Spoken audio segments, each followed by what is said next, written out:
Have you ever laid in bed, staring at the ceiling, unable to turn your mind off? Thoughts looping, regrets from the past, fears about the future, imaginary conversations that never happened. It doesn't matter how tired your body is, your mind keeps going. You're trapped in a cycle of overthinking, and night after night it steals your sleep, your energy, and your peace. Most people believe they need more time, more answers, more control. But the truth is, they don't need more. They need less. Less mental clutter, less emotional weight, less noise. You see, overthinking isn't caused by a lack of intelligence. It's caused by a lack of discipline. The mind, left untrained, will spiral. It will grab onto every worry, every mistake, every possible outcome, and turn it into a storm. But there's a way out. That's where Stoicism comes in. This ancient philosophy isn't just for scholars. It was built for warriors, for rulers, for anyone who needed to stay calm and clear in the middle of chaos. The Stoics didn't try to control the world. They trained themselves to control how they responded to it. They didn't waste energy on what they couldn't change. They learned how to let go. And now, so can you. For the next 4 hours, you'll be exposed to timeless Stoic training, mental conditioning designed to help you stop overthinking, release mental noise, and finally, sleep with peace. As your body rests, your mind will begin to reset. It will start learning how to pause before reacting, how to let go of what doesn't serve, how to focus only on what's in your control, and release everything else. You won't be forcing your thoughts into silence. You'll be guiding them back to stillness, because overthinking isn't just a habit, it's a pattern, and patterns can be broken. Each Stoic lesson you hear tonight is a tool to clear out confusion, to dissolve self-doubt, to calm your emotions and bring your mind back to center. You're not just listening, you're training, and by the time you wake up, your mind will be lighter, your thoughts will be clearer, and the weight you've been carrying will finally be gone. Let's begin. Have you ever felt like a ghost, invisible and forgotten, simply because someone chose to create space between you and them? It's a strange kind of silence, one that can make you feel like the air around you has thickened. But here's the truth. This is not the end of your world.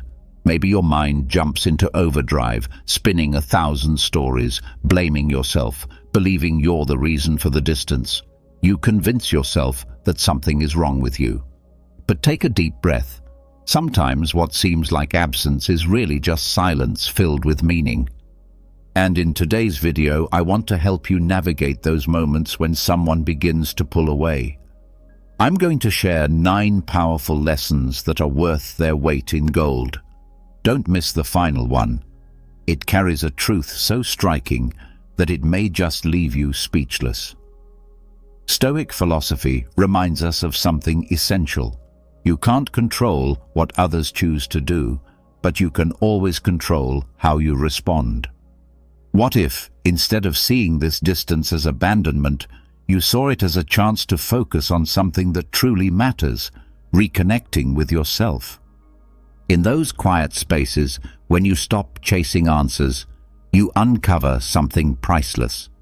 Your value is not defined by who pays attention to you. Let go of the habit of letting other people's silence poison your self-worth, because no good ever comes from that. And now, listen closely to what comes next. But before diving into the core lessons, I want to share a story that will help you grasp the wisdom embedded in this message. In a time long ago, nestled in a mountain village bordered by rivers, lived a woman named Mariella. Her soul was quietly aching because someone she deeply cared for had started to drift away from her without warning, without explanation. Mariella felt abandoned, confused, lost in an emotional fog. Every day, she drowned a little deeper in her own sadness, desperately trying to understand why she had been pushed aside. One day, in search of peace, she wandered through the forest, letting her feet guide her where her heart could not. There, beside a flowing river, she came across a wise old man who lived in a simple wooden hut. He saw the pain in her eyes and asked gently, "My child, what burden are you carrying in your heart?" Mariella, with tears streaming down her face, shared her sorrow and the silent wound of being ignored without cause. The old man listened intently, his face calm, nodding as she spoke. When her words ran dry, he began to tell her a story. Long ago, in this very forest, there stood a magnificent tree.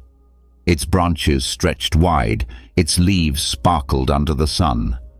Birds from everywhere came to rest on its limbs, building nests, finding refuge. It was the tree of life and comfort. But as time passed, some birds stopped returning. They flew elsewhere, leaving the tree with empty branches. The tree felt sorrowful and questioned itself. What had it done wrong? Mariella was captivated, hanging on the old man's every word. He continued. One day, a gentle breeze swept through the tree's branches and whispered, "Do not grieve for the birds that leave. They fly according to their own needs. But you, dear tree, must keep growing. Keep reaching toward the heavens and digging your roots deep into the earth. Those who truly value your shelter will always return." Yeah. In that moment, something shifted inside Mariella. She began to see her own pain from a new light. She realized she couldn't control the actions of others, but she could grow stronger, just like the tree. With gratitude, she thanked the wise man and returned home carrying a sense of peace she hadn't felt in a long time. The lesson here is clear. When someone pulls away or starts to ignore you, it's not your role to chase after them or twist yourself into knots asking why. Your true task is to keep growing, keep being you. Trust that those who genuinely see your worth will always find their way back. And with that, we begin with the first of our essential insights. If these reflections speak to you, I invite you to subscribe and turn on notifications so you never miss the next piece of wisdom. Let's begin. Have you ever experienced someone withdrawing from you without offering a reason? That sinking feeling of being left hanging, of being overlooked, is a deeply uncomfortable place to be. You start spinning tales in your head, wondering what you did to deserve such detachment. Your mind becomes a movie producer, creating scenarios so exaggerated that even Hollywood would shy away. But what if silence wasn't rejection? What if it was simply a pause, a space for breath? Silence, as the Stoics wisely taught, carries a value far beyond mere absence of sound. It's easy to misinterpret someone's distance as a sign that something is wrong, as if relationships were equations. Someone ignores you, therefore something must be broken. But human emotions aren't equations. Often the stories we tell ourselves are nothing more than distorted reflections of our own fears. Maybe the person who pulled away is struggling with something internal, something you can't see. Perhaps they need space, not from you specifically, but from the world in general. Think about it. Haven't you ever craved solitude, a break from conversations, responsibilities, even your own thoughts? The need to retreat doesn't make you strange. It makes you human. Sure, sometimes people distance themselves for less noble reasons, but before jumping to conclusions, why not approach the situation with compassion, both for them and for yourself? This is where the Stoic lens helps. It teaches us not just to step back from others, but to observe our own storm of emotions. How you react to silence is where your power lies. If you assume rejection every time someone takes space, then that becomes your reality. Try a different perspective. Instead of diving into panic and self-blame, view the silence as a mirror. What does it show you about your own expectations? Let your thoughts breathe. Don't be so quick to fill the silence with fears or assumptions that may have no grounding in truth. Sometimes the quiet between two people is simply that, quiet. It doesn't have to be ominous. It might even be necessary. Silence doesn't always mean detachment. It can be a sacred pause, a moment for both sides to reflect, to heal. So, the next time you feel yourself slipping into the anxiety of being ignored, just stop, breathe. Maybe, just maybe, that silence is the very one you would wish for if the noise became too much. To truly understand silence is to practice patience with others and with yourself. Epictetus once said that silence is not always empty. Sometimes it's the space where the soul returns to itself. Now, have you ever felt that gut-wrenching sting of being treated like you don't exist? That piercing sensation when someone's indifference feels like a slap to your dignity. It's a heavy weight to carry, one that makes you ask, what did I do wrong? But here's a radical shift in thinking. Maybe the goal isn't to change other people's behavior, but to strengthen your own self-worth so that their indifference doesn't knock you down like a tidal wave. It sounds straightforward, but anyone who's lived through this knows it isn't always easy to stay composed when you're feeling invisible. Let's be real. When someone ignores you, your mind can become your worst enemy. It invents stories, blames you, fixates on flaws. You begin to doubt your value, wondering if you said too much or not enough, if you became uninteresting or made an unspoken mistake. But chasing these thoughts leads nowhere good. People are complex. Relationships are complicated. Sometimes their reasons for walking away have nothing to do with you. Maybe they're having a bad day, wrestling with something personal, or maybe your paths just don't align right now. So how do you stand tall in moments when the world seems to forget you? That's where the quiet power of self-esteem comes into play. The unshakable belief in your own worth, even when no one else is affirming it. The Stoics taught that true power is rooted within. You can't control how others treat you, but you always hold the reins over how you respond. Think of your self-esteem as a small boat on the open sea.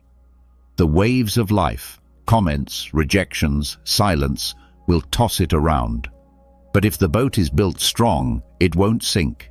You'll still feel the swell, the impact, but you'll stay afloat. That's what healthy self-esteem does. It gives you the resilience to stay anchored even when you feel ignored. It's not about becoming cold or indifferent. It's about not letting someone else's actions define who you are. Just because someone doesn't see your light right now doesn't mean you've stopped shining. Your value remains solid, intact, and waiting to be seen by the right eyes at the right time. Being ignored doesn't take away your value as a person. And if someone has chosen to push you away without giving you any reason, maybe it's a sign to let the wind carry them wherever they need to go, without it steering you off course. One of the quickest ways to tear down your own self-esteem is through constant self-criticism. If you ever catch yourself thinking that you're not enough, remind yourself that these are just thoughts, not solid truths. They don't define who you are. A useful way to deal with these thoughts is to stop and ask yourself, is this actually true? At first it might feel unnatural or difficult, But with time and intention, you'll begin to see that most of these negative thoughts have no solid ground. Often, we're just projecting our own fears and insecurities without any real basis. Instead of telling yourself, "They're ignoring me because I'm not important," shift your perspective and try saying, "Maybe they're dealing with something personal that has nothing to do with me." That small change in mindset can completely transform how you feel. Relationships inevitably influence how we see ourselves. If you're constantly surrounded by people who don't appreciate you or make you feel invisible, it's time to step back and reassess. That doesn't mean you need to cut everyone off immediately, but it does mean you need to become more aware of who brings you light and who drains your energy. Spend more time with those who truly value you, those who see your worth without you having to prove anything. Your self-esteem is deeply impacted by the relationships you invest in, so if someone continuously makes you feel small or unseen, maybe it's time to reduce their presence in your life. Self-compassion is a vital ingredient in maintaining self-worth. Nobody is perfect. We all have low points. We all make mistakes. The important part is how you treat yourself in those moments, rather than harshly judging yourself or blaming circumstances that are beyond your control. Try embracing your humanity, your strengths and your flaws alike. The more you allow yourself to simply be human, the stronger your sense of self will become. Everyone has days when they feel like they're falling short, but those feelings don't define your identity.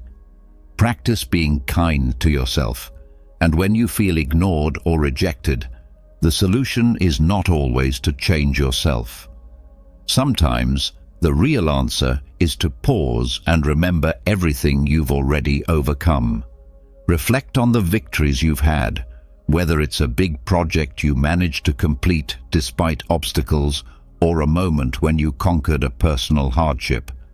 When you feel invisible, reconnect with your own achievements.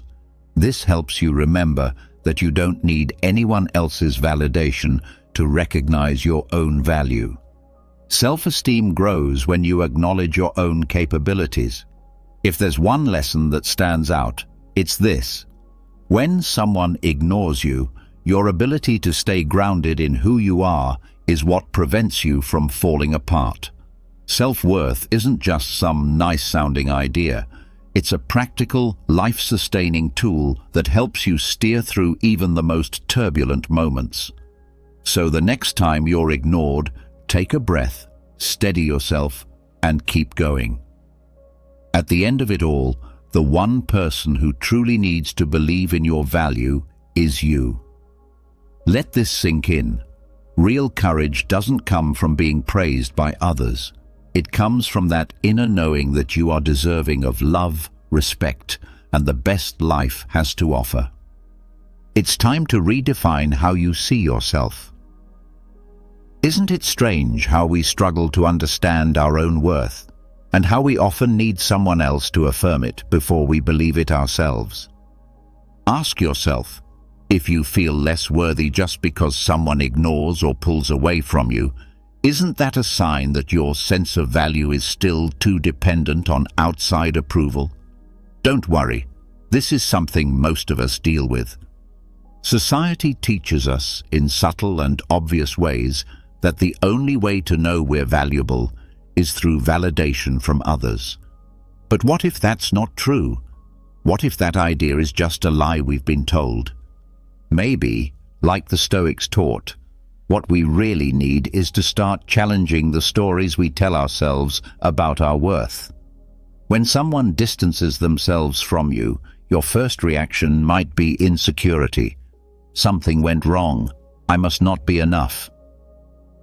That haunting "I'm not enough" thought always seems to show up when life doesn't go the way we hoped. But let me tell you something powerful. That belief starts to dissolve the moment you realize that your value isn't dependent on who stays or who leaves. Imagine what it's like to base your entire sense of worth on other people's presence. It would be like checking the thermometer constantly to see if you feel okay, forgetting that you're the one who controls the heat from within. The Stoics, those wise thinkers who seem to have figured life out, taught us that seeking validation from the outside is pointless. They believed that everything external is just a distraction.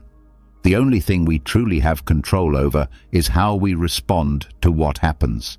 So when someone pulls away, the real question isn't what's wrong with me, but rather, how will I respond to this? Will you sink into self-doubt or, like a true Stoic, stay grounded and put things in perspective?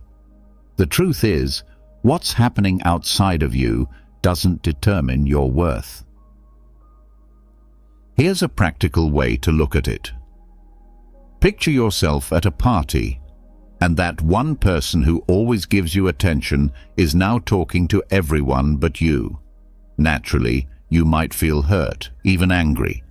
That's understandable. But what if you shifted your viewpoint? Does it really matter if that person ignores you? Maybe they're just caught up in their own thoughts or dealing with their own issues. The important part is how you interpret that situation, because your reaction is the only thing you truly control. If you take it personally and let it crush you, you're handing over your sense of worth. But if you choose to believe that their behavior doesn't change how you see yourself, that's where your real strength lies. So how do you make this mindset shift? Start by practicing self-compassion. It's a simple yet deeply powerful habit. Every time that wave of insecurity hits, when someone ignores you or makes you feel unseen, pause, breathe, and remind yourself, your value doesn't come from being acknowledged. Get comfortable with your own presence, even when others don't notice you. You don't need to put on a strong front all the time. Sometimes embracing your vulnerability is the most courageous thing you can do. Your worth is yours alone. If someone walks away, remember that it doesn't make you any less. What really matters is how you see yourself. Like the Stoic said, what lies outside of our control is not worth our peace. The only way to live freely and with confidence is to know that your value doesn't rest on someone else's opinion. It lies in the thoughts you choose to believe about yourself. As Seneca once told his students, it is not what others say or think about you that defines your value. It is what you choose to think about yourself that truly matters. Now, let's talk about something just as important: the art of giving space. Have you noticed that the more you try to hold on to someone, the further away they seem to drift? It's like your need to always be near them creates a shadow of discomfort. It's not always because they're forgetting you or finding someone else more exciting, although that's possible, but that's not the real issue. Sometimes, the greatest gift you can offer another person is space. A little distance, some breathing room, or, as the Stoics would say, moderation in your relationships. Because honestly, who really wants someone hovering around them all the time? That constant presence can start to feel like a weight. Just like a plant that grows wild and chokes everything around it, excessive attachment can begin to suffocate the relationship. In the beginning, closeness feels beautiful. The desire to care, to be present, to share, that's all wonderful. But when it becomes a need to constantly be there, pressure builds. And soon, the other person feels trapped, like they're stuck in a web they can't escape. That's when you find yourself being ignored or pushed away, and you're left confused, unsure of what to do. Are you going to wait around like a loyal dog with a ball in its mouth, hoping someone finally turns around and calls your name? Don't do that. No one's asking you to become the soulmate who never lets go, or the overly eager friend who becomes as overwhelming as a live mic on a Zoom call. The key dear friend, is serenity. The kind of peace that helps you understand the unspoken. Because sometimes what's not said out loud still carries meaning, and knowing when to give someone air to breathe may be the most loving thing you can do. Don't stay stuck in place, hoping and waiting for a call or a message that may never come. You're not obligated to be the soulmate who clings relentlessly, nor do you need to become that overbearing person who is always checking in, as irritating as a mic accidentally left on during a Zoom call. The real wisdom here, dear friend, lies in serenity, the kind that helps you realize that not everything needs to be spoken aloud. Sometimes silence and distance speak louder than words. The healthiest relationships allow for space, breathing room, a calming distance where both people feel free and whole, not watched or suffocated. And this isn't about abandoning or cutting off connection. It's about creating a healthy balance, giving the other person space to breathe, to grow, and giving yourself the same. If someone pulls back a little, it's not necessarily a disaster. Maybe they're simply seeking peace, or need time to sort through their own thoughts. It's not always a retreat, but a chance to regain internal balance. In fact, the smartest thing to do might be the exact opposite of what your anxious heart tells you. Stop chasing. Let things unfold naturally. And if that idea makes you uncomfortable, then perhaps it's time to borrow some wisdom from the ancient Stoics, those great minds who understood that emotional self-control and honoring others' boundaries are essential to your own well-being. Letting go isn't about giving up. It's about recognizing that real connection sometimes needs distance to thrive. Think of relationships like the ocean, ebbs and flows, calm waters and storms. You don't have to dive into every crashing wave. Sometimes it's wiser to sit back, watch the horizon, and enjoy your own space. Ironically, it's often in that pause, in that break, that things begin to make sense and align in unexpected ways. So the next time someone pulls away, don't panic. Follow suit, not as a strategy to manipulate, but as a gesture of wisdom and emotional balance. This isn't a game of who cares less. It's the art of honoring space. And as Marcus Aurelius might remind us, sometimes the most powerful act of love is letting go. Still, there's something else you must remember. Don't fall into despair. You may have experienced that sinking feeling, like a forgotten dog, just sitting and waiting, hoping someone notices your pain. It's a very human response to feel like the world is turning away right when you need it most. When someone pulls away or begins to create distance, the first and most important thing is to resist the trap of despair. That anxious, desperate energy can be so strong, and yet reacting from that place only worsens things. It puts you in a vulnerable, needy position, and that imbalance can actually push people further away. First, take a moment to identify what's really going on.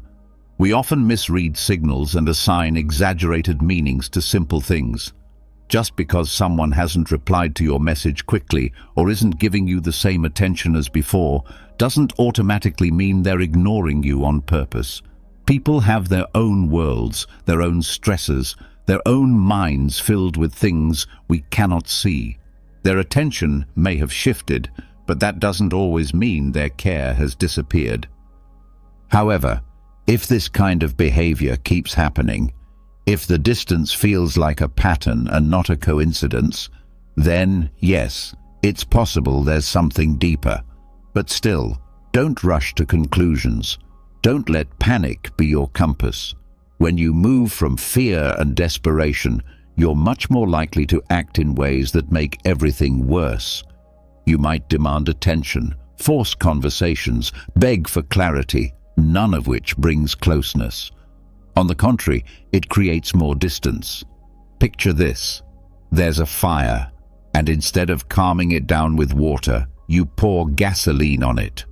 That's what happens when you chase attention from insecurity.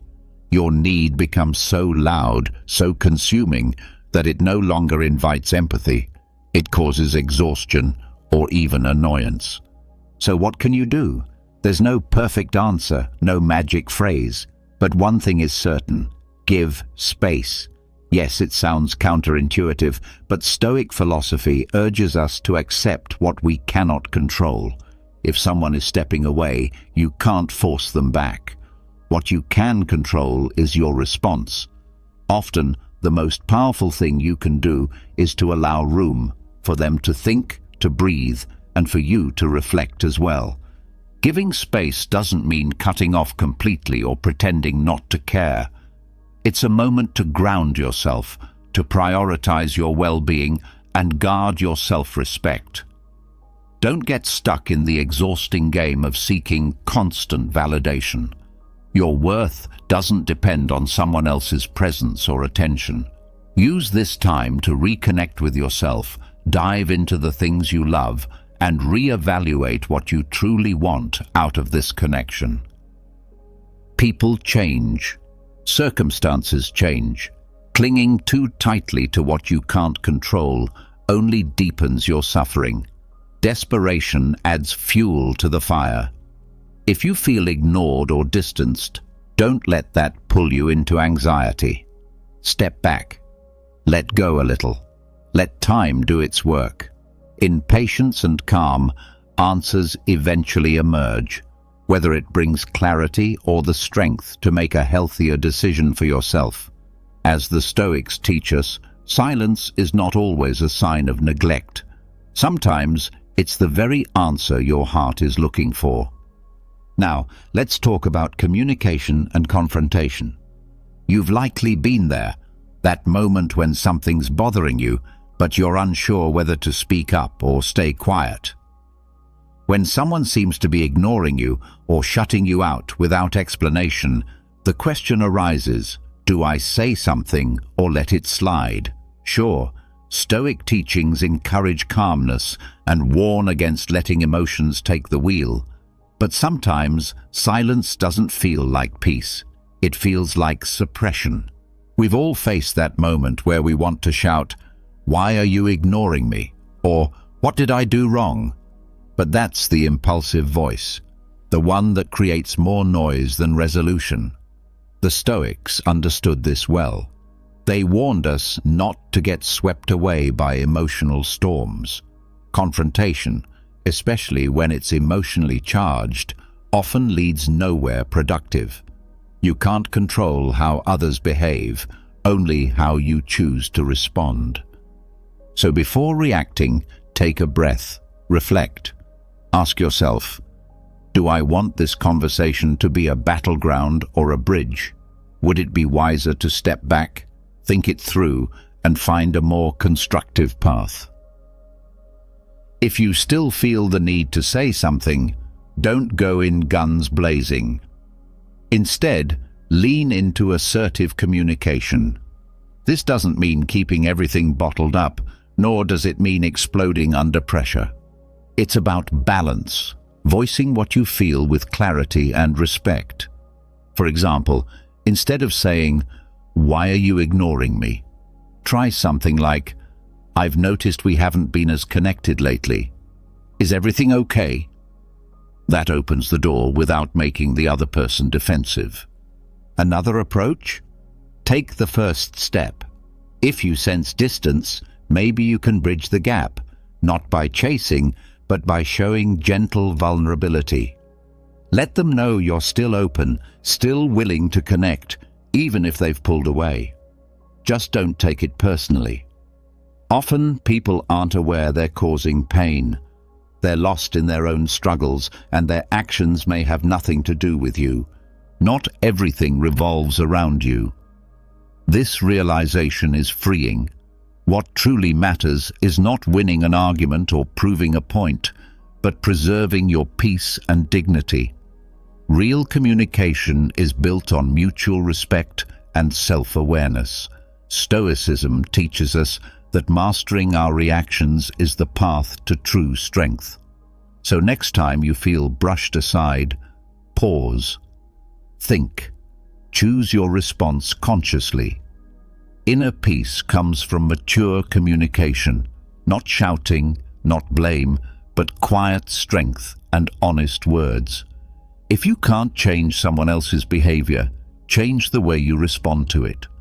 That is your true power. Finally, consider the value of not chasing. Have you ever stood there, waiting for someone to acknowledge you, hoping for just a little recognition? Have you repeated efforts to grab someone's attention, only to feel like they're more interested in their coffee than your presence? If so, you're not alone. We live in a world hungry for validation and full of loud, flashing distractions. Seeking approval has become second nature, almost like a sport. But what if real strength lies in not chasing, in stepping back from that deep-seated urge to be seen, heard, and acknowledged by others? That craving, if left unchecked, can quickly turn into a trap. The harder you chase it, the more it seems to slip away. And the cruel irony is that in that relentless pursuit, you start to lose sight of what truly matters, yourself. Thinkers like the Stoics remind us that true peace comes from within, from mastering what lies inside us, rather than being ruled by what others do or say. When you place your self-worth in likes, glances, or compliments, you gradually lose your essence. You become like a mirage, existing only through the reflections in other people's eyes. When someone ignores you, the impulse to win back their attention can feel overwhelming, especially if they've pushed you away due to a misunderstanding or simply because they need space. The most instinctive response is to try and pull them back toward you. But have you considered that this might backfire? The more you chase, the more you risk coming across as desperate. Worse still, you miss out on the golden chance to show you're capable of remaining grounded, even when faced with indifference. So how do you shift the dynamic instead of holding on? Try embracing the art of letting go. The first step is accepting what is blatantly clear. We cannot control what others think or feel. This acceptance isn't defeat, it's liberation. It gives you the authority to act from a place of true autonomy. Respect, that rare and coveted quality, isn't earned through chasing or pleading. It emerges when you can hold your own, emotionally balanced, without relying on others' moods. Picture this. Instead of trying to reclaim someone's attention as they drift away, you embody the calm of a river, flowing naturally, adapting, yet never straying from its course. In letting go, you transform into someone who is complete in themselves, someone who doesn't depend on others to feel worthy. And the beautiful twist? That very attitude makes you more appealing and magnetic. It doesn't just bring inner peace, it draws admiration and respect, the kind that you could never gain by begging for approval. The Stoics, especially in times of turmoil like ours, offer vital wisdom. Life is fleeting, and the only thing we truly control is how we respond to what happens around us. When you distance yourself from the compulsive need for approval and begin to cherish your own company, you don't just gain serenity, you inspire others. Your calm becomes noticeable. Your authenticity becomes contagious. And suddenly, indifference doesn't shake you. That in itself garners the respect you once longed for. Stop chasing what evades you. Let go of the attention that was never meant for you in the first place. When you learn to release it all, things begin to flow. Respect and admiration don't come from clinging, they come from being at peace within yourself. As Murphy's Law so cleverly points out, the moment you stop pursuing, that's when you're most often pursued. Focus instead on your own evolution. Have you ever felt invisible or pushed away by someone? It's wild how, in those moments, it feels like your whole world crumbles and you're cast as the lead in a tragic play.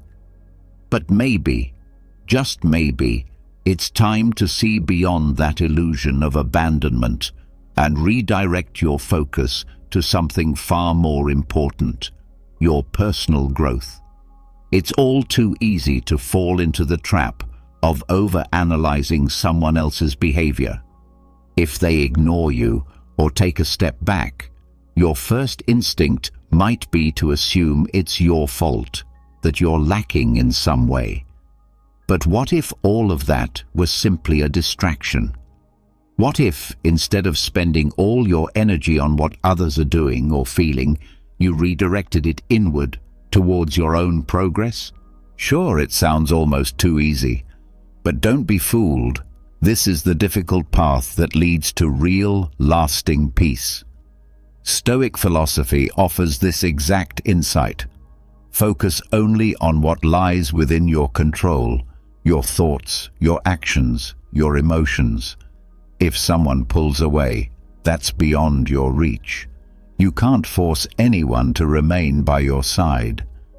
What you can do is choose how to respond. You could spiral into self-blame, drown in regret, or question every moment, or you could choose growth.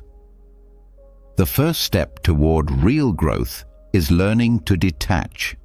That's no easy feat. It can feel as unnatural as being told to stop breathing. But the hidden truth is, once you exhale, you make room for fresh air. Likewise, once you release the need for others' approval, you find something far more precious: your own voice. You begin to move from living to meet others' expectations to living as your truest self. Now imagine that instead of waiting for someone to validate you, you look in the mirror and say, "I'm enough as I am." It sounds like a cheap motivational quote, right? But once you genuinely believe that, the sting of rejection fades. You realize that the only opinion that truly matters is your own, and here's where discipline plays its role. Dedicating time to your growth doesn't mean diving into endless self-help books or enrolling in expensive courses. It's about simple, intentional daily habits: reading a chapter from a book that inspires you, writing your thoughts in a journal, or going for a quiet walk to clear your mind. These small acts allow you to see yourself differently. You're no longer a person frantically chasing outside validation. You become someone who understands their worth, someone whose peace doesn't depend on others' presence or absence. If people choose to walk away, let that be your cue to step into your own growth. Life isn't a competition for attention. The real victory lies in achieving your own inner balance. Eventually, those around you will see that your best self never depended on their approval. As my late father wisely said, "He who focuses on himself has no time to complain about others." Take this as your chance to rediscover who you are. Have you noticed that when someone ignores or distances themselves from you, the world doesn't actually end? Sure, it stings, it's not easy to digest, but often life delivers its most profound lessons in subtle, sometimes painful ways. So instead of panicking or turning the situation into a dramatic event, what if you used it as a moment to reflect? Not in front of the mirror you use to do your hair, but the deeper one, the one that reveals your soul. Ask yourself, what's really happening inside me? The Stoics talk a lot about accepting what's beyond our control and investing our energy into what we can influence. So when someone decides to pull away, rather than wait around hoping they'll come back or perform emotional gymnastics to win them over, use that space to reconnect with yourself. This isn't about blaming them. It's about turning inward. If something within you needs adjusting, now is the time to tend to it, to bring yourself closer to peace. It might sound contradictory, but when you're constantly surrounded by people, it's easy to lose touch with your own voice. You become so focused on what's expected of you, how you should behave, or the roles you're supposed to play, that you lose your essence. And when someone distances themselves, it grants you that rare chance to hit pause. It's like the universe whispering, "Take a breath, tend to yourself." One of the most effective ways to seize this moment is through introspection. Ask yourself, what do I truly want? Not what others expect of me, but what I honestly desire. When you allow yourself the time and space to explore your own needs and dreams, you realize relationships aren't supposed to feel like burdens. They're meant to be places of shared growth. This is where self-understanding becomes your anchor. It helps you recognize boundaries, those lines you may have unknowingly allowed others to cross time and again. Often, when someone pulls away, it's a signal for you to wake up and start reclaiming your sense of self. But saying, "I'm going to rediscover myself," isn't enough. This journey demands effort, dedication, and radical honesty with yourself. A great place to begin is with journaling. Write down what truly matters to you without fear or judgment.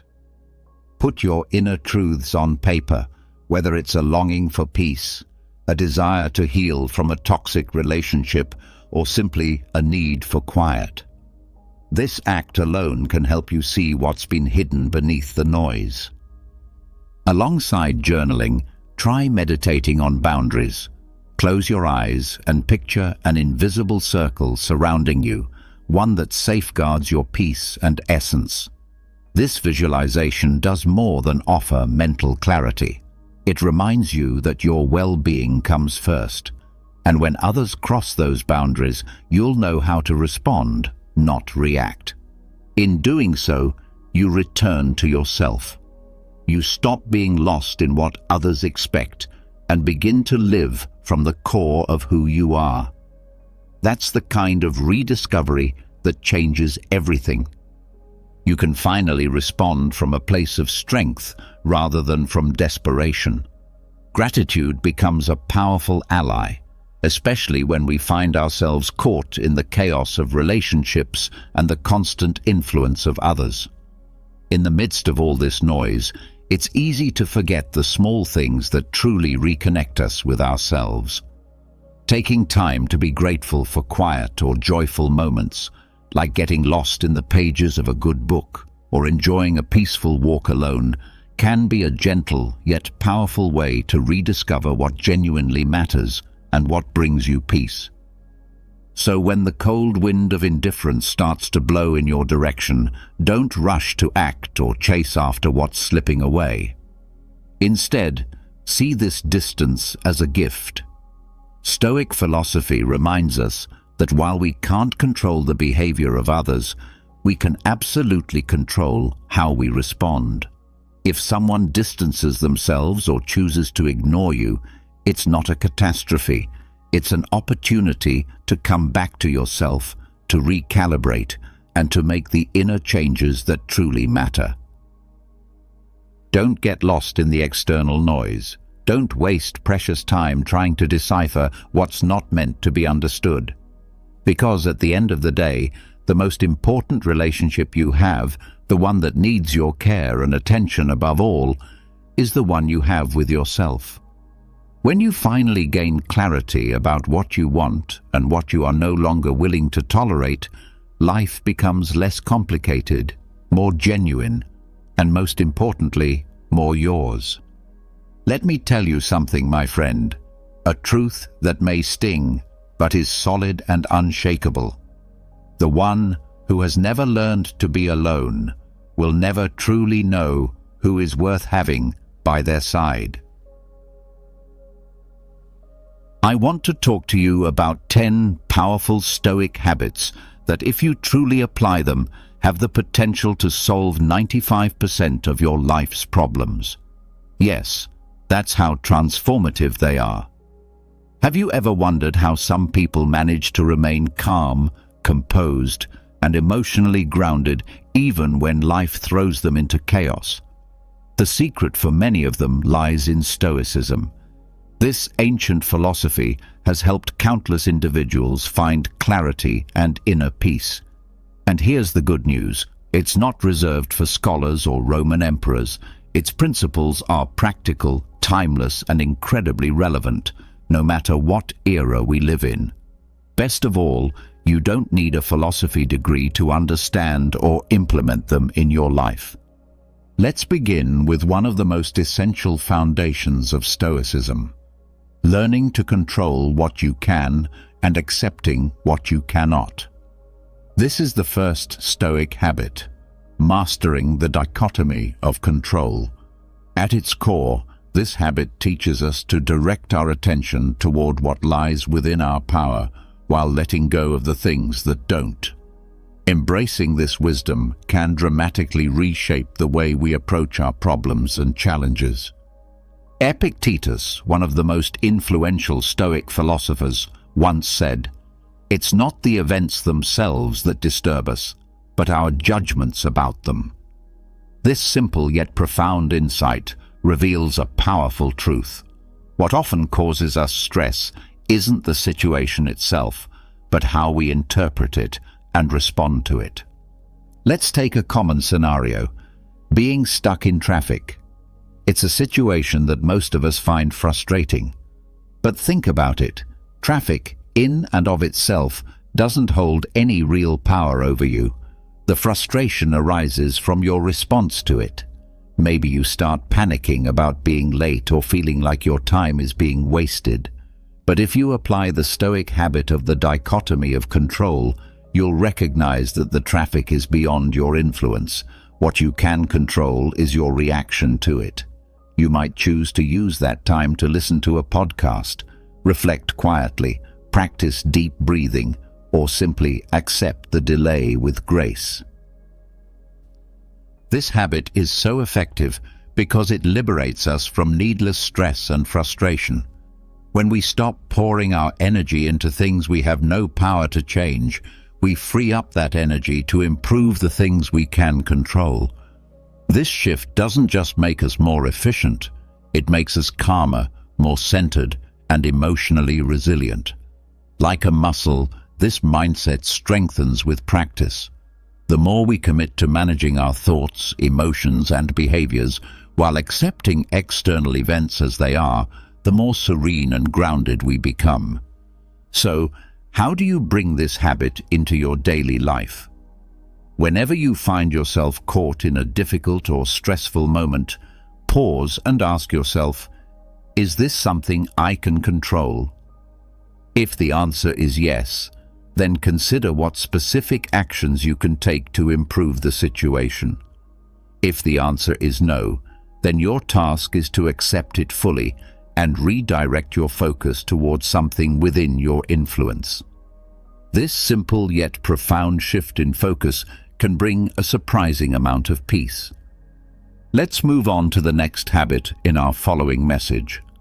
But for now, take a moment to reflect on the dichotomy of control. Start practicing the art of letting go of what's beyond your reach and anchoring your energy in what you can change. You might be amazed at the calm and power you begin to uncover through this one principle alone.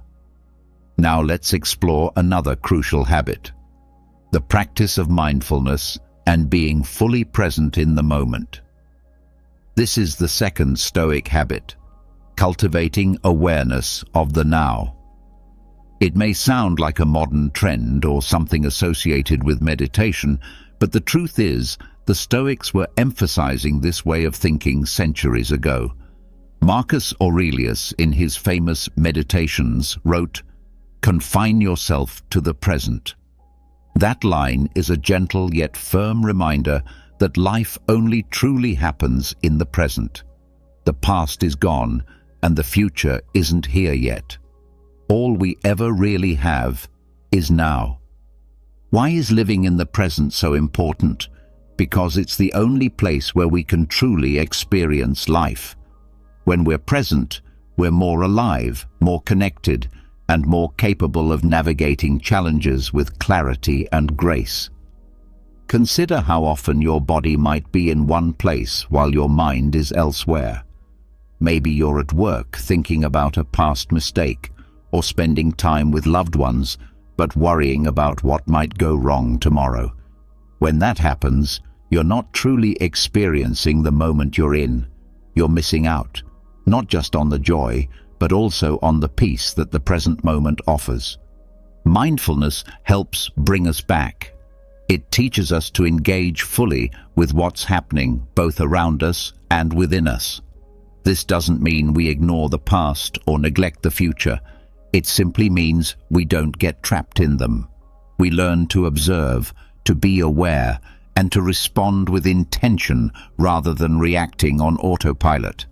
This habit works because it gives us clarity.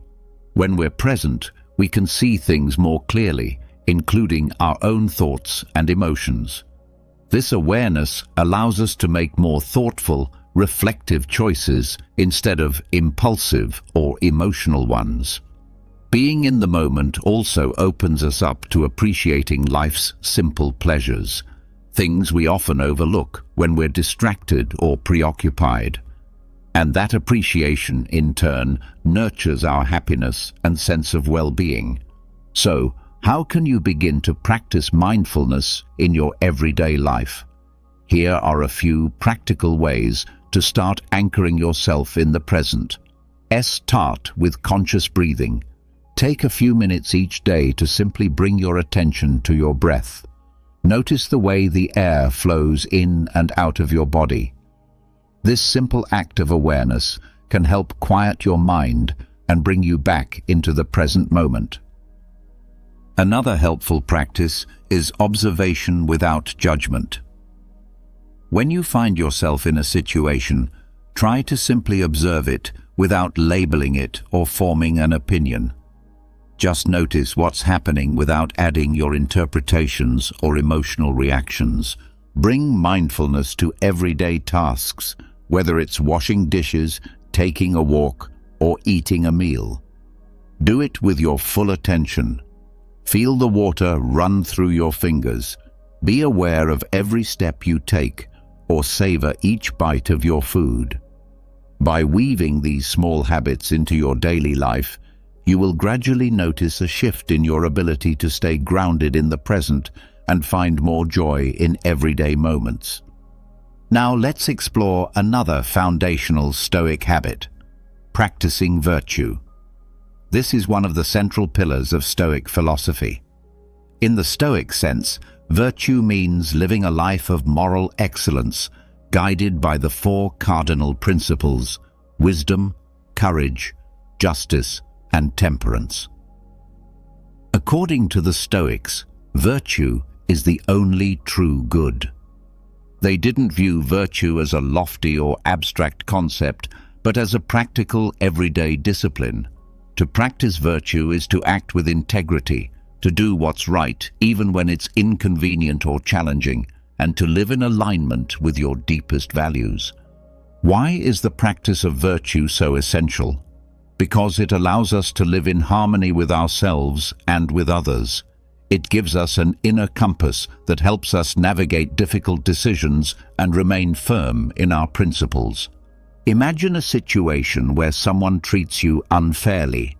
Your first impulse might be to respond with anger or resentment, but that reaction only fuels more conflict and inner turmoil. If you choose instead to act from virtue, you respond with patience, compassion, and understanding. This not only preserves your own peace, but may also shift the situation in a more positive direction. Why is this habit so powerful? Because virtue connects us to the best version of ourselves. It enables us to act from a place of wisdom, courage, and love, rather than from fear, pride, or selfishness. When we live by our values, we feel more authentic and fulfilled.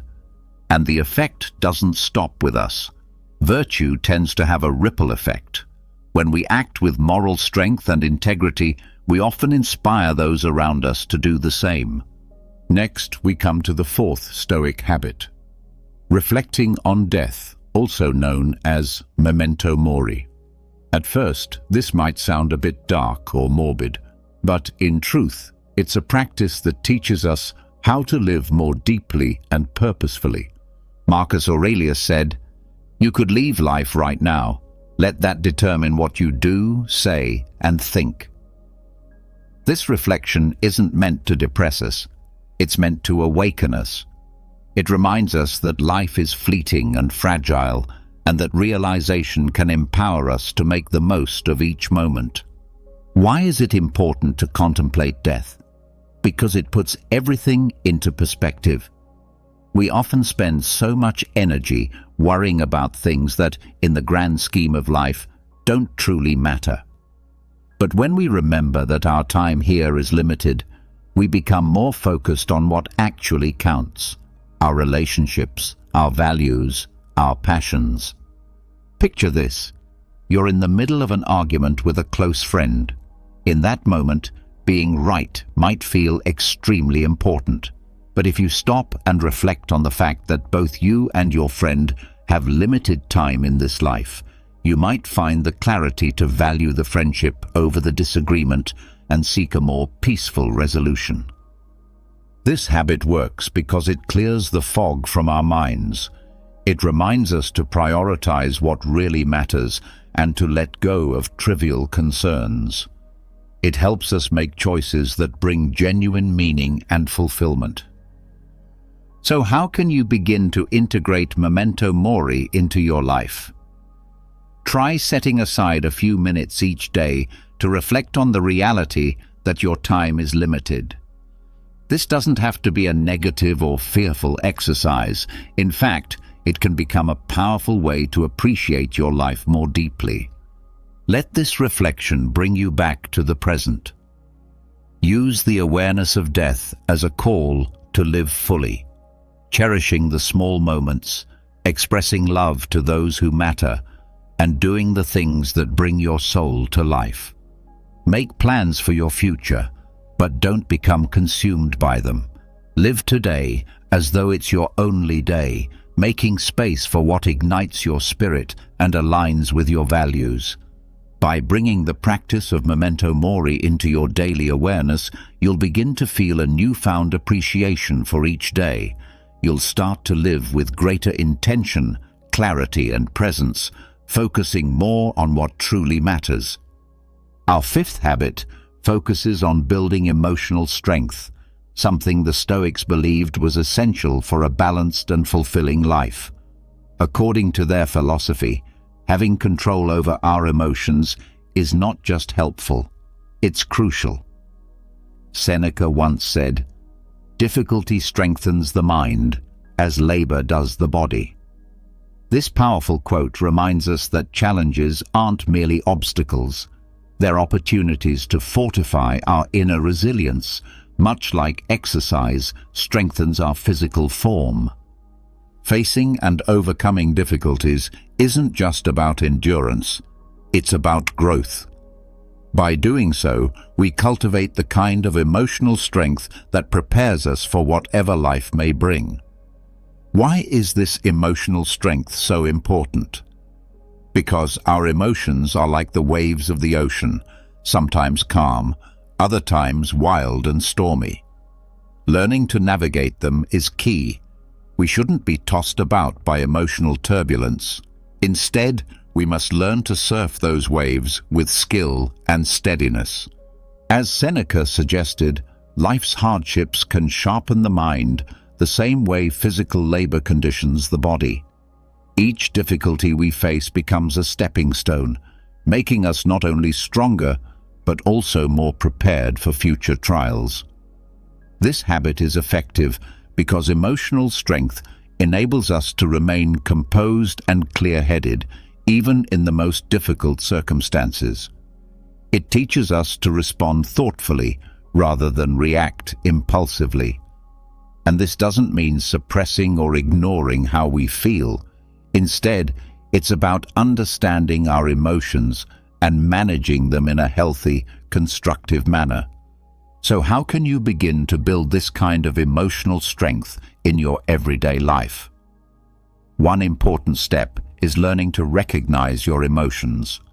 Awareness is the first key to mastering them. When a strong emotion rises within you, be it anger, fear, or sadness, pause for a moment. Give that feeling a name. Simply identifying what you're feeling can offer clarity and reduce its intensity. Another helpful technique is practicing deep breathing. Deep, intentional breaths are a simple yet powerful way to calm your mind and body. Whenever a strong emotion begins to take control, take a moment to pause and breathe deeply. This can center you and restore a sense of calm. Reflection is equally important. Before reacting to a situation, take a moment to ask yourself, how do I want to respond? What outcome am I hoping for? This brief pause allows you to choose a response that aligns with your values and goals rather than acting on impulse. Try also to see the lessons hidden within your struggles. Instead of treating difficulties as roadblocks, begin to view them as chances to grow and develop. Every challenge is an opportunity to strengthen your resilience and increase your capacity to face future adversity. Emotional strength isn't something you develop overnight. It's a lifelong process. But the more you practice these strategies, the easier it becomes to remain calm, thoughtful, and centered, even when life feels chaotic. Now let's move to the sixth Stoic habit: cultivating gratitude. Gratitude is a transformative practice that can shift your entire perspective and significantly increase your sense of happiness.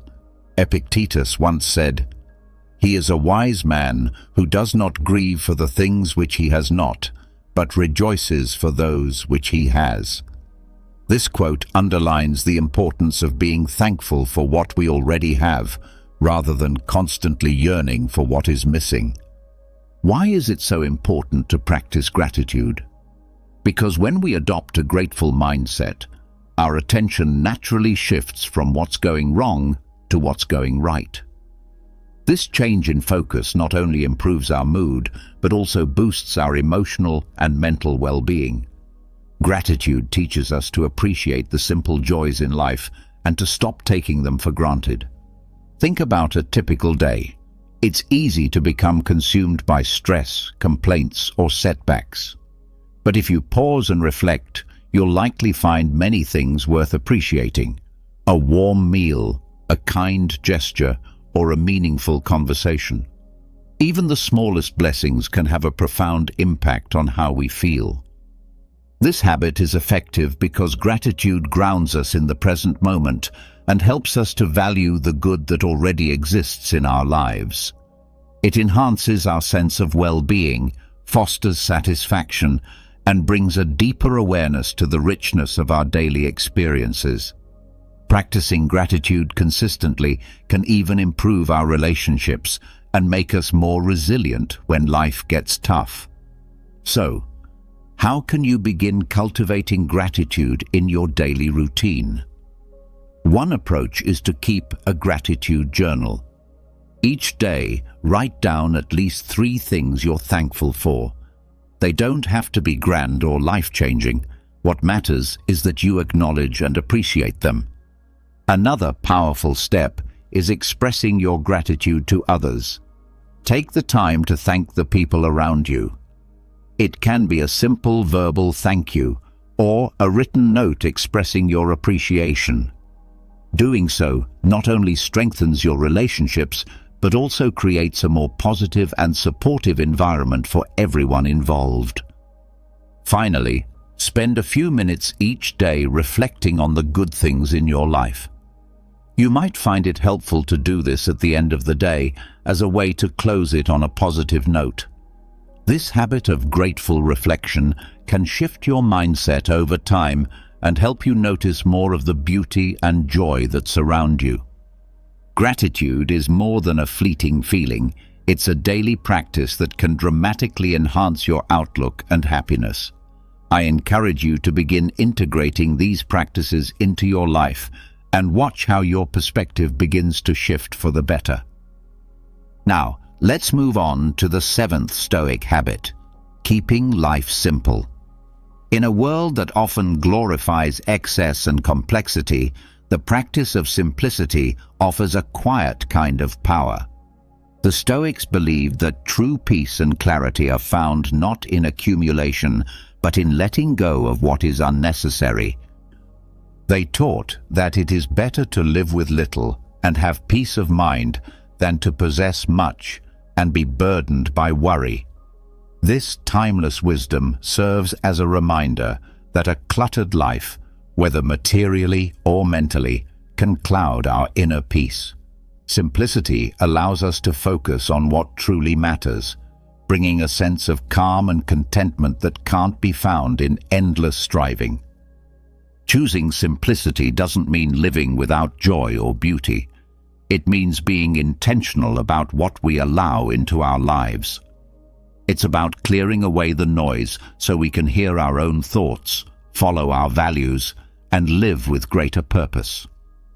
This habit of simplicity is a path to freedom, a freedom from the constant pressure to keep up, to accumulate, to impress. And in that freedom, we discover peace. Having little with peace of mind is far better than having much with worry.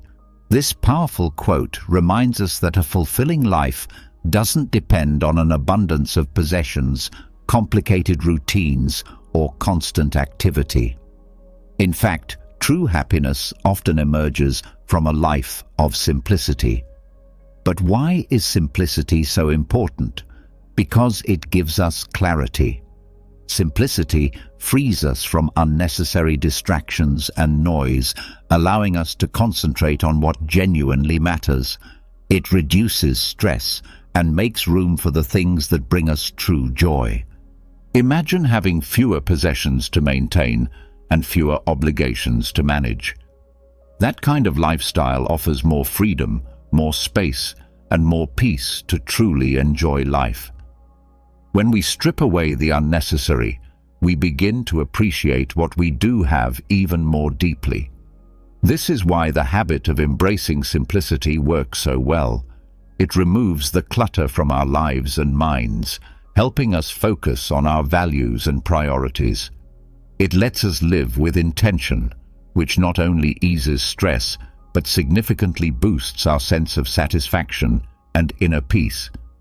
So how can you begin living more simply in your daily life?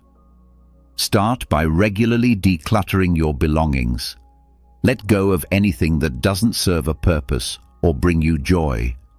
Keep only what is useful or truly meaningful to you. Simplify your schedule as well. Take a closer look at your commitments and release the ones that aren't truly necessary. Learn to say no to things that don't align with your values. Focus on what truly matters. Identify your priorities and invest more of your time and energy in them. Let go of distractions and tasks that don't contribute to your well-being. Keeping life simple is a habit that brings clarity, peace, and freedom. I encourage you to begin simplifying and observe how much lighter and happier your life can become. Now let's move on to the eighth Stoic habit, the practice of self-discipline. Self-discipline is a cornerstone of Stoic philosophy because it keeps us aligned with our values and goals. It helps us remain on the right path, regardless of external temptations or inner impulses. Epictetus once said, "No man is free who is not master of himself." This quote captures the essence of self-discipline. It is through mastering ourselves that we attain real freedom. When we have control over our thoughts and actions, we're able to make deliberate choices that reflect who we truly want to be. Practicing self-discipline is important because it allows us to resist temptations and distractions that can derail our progress. It helps us maintain focus and persevere even when challenges arise. Think about someone trying to improve their health. Without self-discipline, it's easy to indulge in unhealthy foods or skip workouts. But with discipline, that person can stay committed to their health goals even when it's tough or inconvenient. This habit is effective because self-discipline gives us authority over our decisions.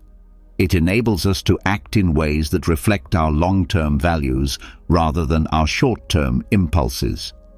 The result is a deeper sense of satisfaction and a greater chance of achieving success over time.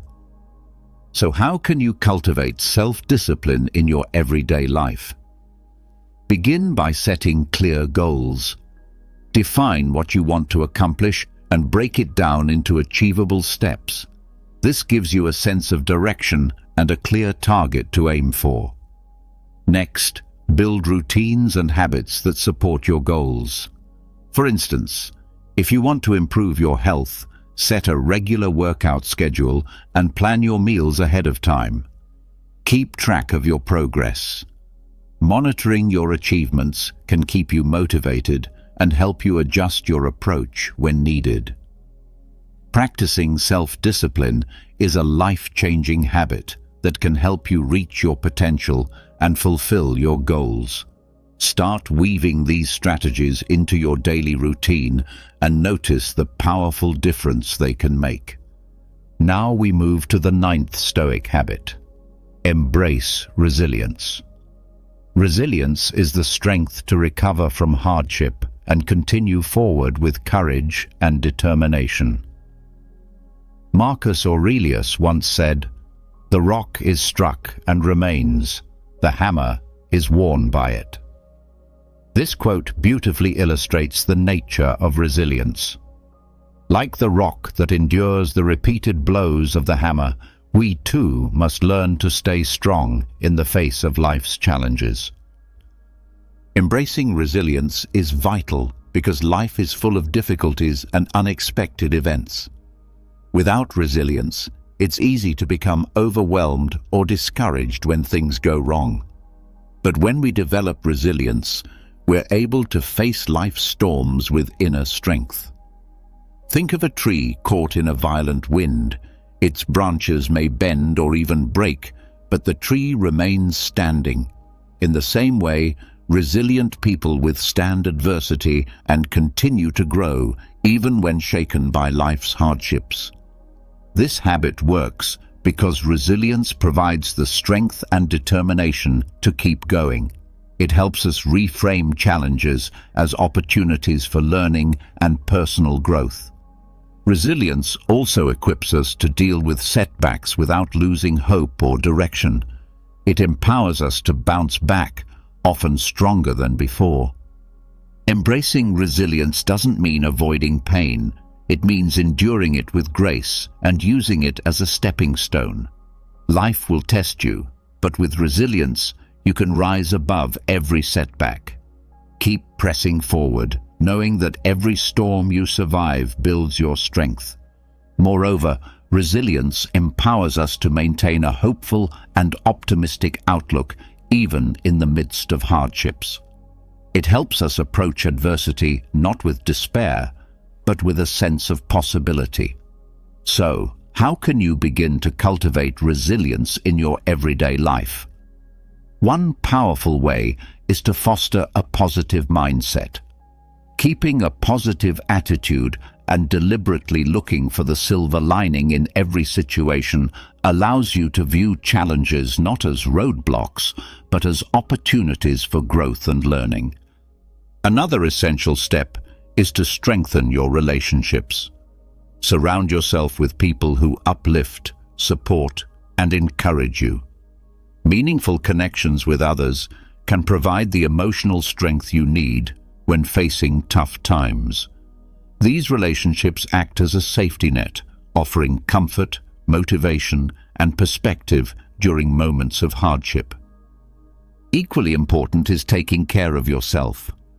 Prioritize your physical and emotional well-being. Eat nourishing foods, engage in regular physical activity, and ensure you give yourself enough time to rest and recharge. Caring for your body and mind builds the foundation for emotional strength and resilience. Embracing resilience as a way of life enables you to face adversity with courage and determination. I encourage you to begin practicing these strategies and observe how they influence your ability to navigate life's difficulties with greater strength and resolve. Now let's move on to Stoic Habit 10. Act with purpose. The 10th Stoic habit centers around the principle of acting with clear intention. The Stoics firmly believed that every action we take should be deliberate and rooted in our deepest values. Seneca captures this idea powerfully when he says that life is like a play. It's not about how long it lasts, but how well it's performed. This quote reminds us that the length of our life is less important than the quality and purpose with which we live it. Why is it so important to act with purpose? Because when our actions are guided by our values and aligned with our goals, we live more meaningfully and authentically. Living with purpose allows us to make the most of our time and energy, giving our life a clear direction. Picture yourself steering a ship. Without a clear destination, you risk drifting aimlessly, wasting valuable time and effort. But if you have a clear destination and every action you take moves you closer to it, your journey becomes not only more efficient, but also more fulfilling. This habit is powerful because acting with purpose brings focus and clarity. It helps us to prioritize our time, our energy, and our efforts. It also enables us to make wiser choices, consistently moving us closer to the life we want to build. Living in alignment with our values gives us a deep sense of integrity and inner peace, reinforcing our sense of purpose. So how can you begin to act with purpose in your daily life? Start by taking time to identify and define your core values and personal goals. Reflect on what truly matters to you. When you are clear about what you value and what you hope to achieve, you naturally gain a sense of direction and meaning. Align your everyday actions with these values and goals. Before making a decision or taking an action, ask yourself, does this move me closer to where I want to be? It is also helpful to regularly evaluate and adjust your course. Take time to check in with yourself, review your progress, and make changes when needed. This consistent reflection ensures that you remain on the right path and can adapt when circumstances change. Acting with purpose is a transformative habit. It can help you reach your goals more efficiently and lead a life that feels more authentic and intentional. I encourage you to begin incorporating these strategies into your routine and watch how your focus, motivation, and overall fulfillment begin to shift in positive ways. We'll continue with the final Stoic habit in the next message. But for now, begin taking intentional actions and notice how they shape your ability to achieve your goals and live a more meaningful life. In the journey of life, there are moments when we feel overwhelmed with sadness and discouragement. These are the times when it feels like the weight of the world is on our shoulders, and the darkness seems to cloud our path. However, even in the midst of these emotional storms, it is essential to remember that we are not alone in our struggles. Everyone faces such moments of difficulty, and it is important to recognize that others have walked similar paths and have emerged stronger. This is why in this video we have gathered a collection of inspiring and comforting words. These phrases have been carefully selected to accompany you through your emotional journey. I invite you to stay until the end, where you will find valuable words of encouragement to uplift your spirits and strengthen your resolve when you face moments of sadness. If this is your first time visiting my channel, please consider subscribing and liking the video to support me in continuing to create content like this. These words are intended to serve as a balm for the soul, a gentle reminder that adversity is only temporary and that the strength you need lies within you, waiting to be awakened. Whether you are going through a personal crisis, dealing with loss, or simply need a boost of encouragement in your everyday life, these phrases are here to offer you support, motivation, and hope.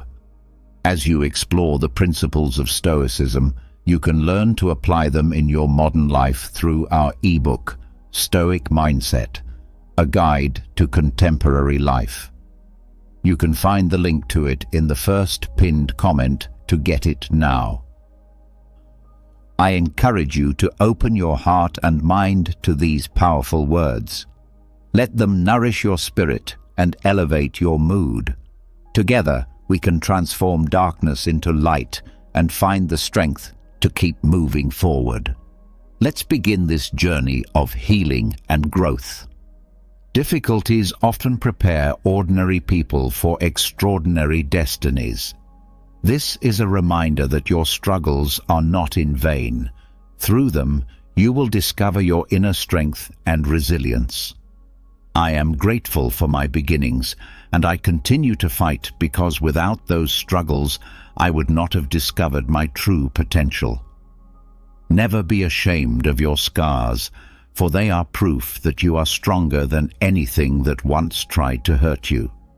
When you choose hope, everything becomes possible. You may not realize it yet, but until you are broken, you cannot fully understand what you are made of. It is through breaking that you learn how to rebuild yourself, stronger than ever before. Imagine if you could feel how important you are to those around you, how much you matter in the lives of people you know, and even in the lives of those you have yet to meet. Every encounter leaves something behind, and your story is one of the bravest things you will ever share. Forgive those who insult you, attack you, or take you for granted. But more importantly, forgive yourself for allowing them to hurt you. There is a difference between giving up and knowing when enough is enough. We must understand that no one can save us except ourselves. It is up to us to walk our own path. Our greatest glory does not lie in never falling, but in getting back up every time we fall. The most beautiful people I have ever met are those who have known trials, struggles, and losses, and yet have found their way out of the depths. Even the darkest night eventually ends, and the sun will rise again. Looking back on my life, I now see that every time I thought I was being rejected from something good, I was actually being redirected to something better. Respect yourself enough to say, "I deserve peace," and walk away from people or situations that prevent you from attaining it. You cannot begin the next chapter of your life if you continue reading the previous one. Even on the hardest days, there is always something good to find. One of the happiest moments in life is when you find the courage to let go of what you cannot change. Stop focusing on the stress and instead remember the blessings you already have. True courage is not the absence of fear, but the strength to move forward in spite of it. Giving up is the easiest thing to do, but staying strong when everyone else expects you to crumble, that is true strength. Every experience, no matter how bad it may seem, contains a blessing. The goal is to find that blessing. I survived because the fire inside me burned brighter than the fire around me. The most difficult moments often lead to the best times of your life. Difficult situations create strong people, and the struggles you face today are shaping the strength you will need for tomorrow. Don't give up. Take care of yourself and be happy with the beautiful things that make you unique. We need to be kinder to ourselves as we would treat our best friend. Can you imagine how much better we would all be if we did that?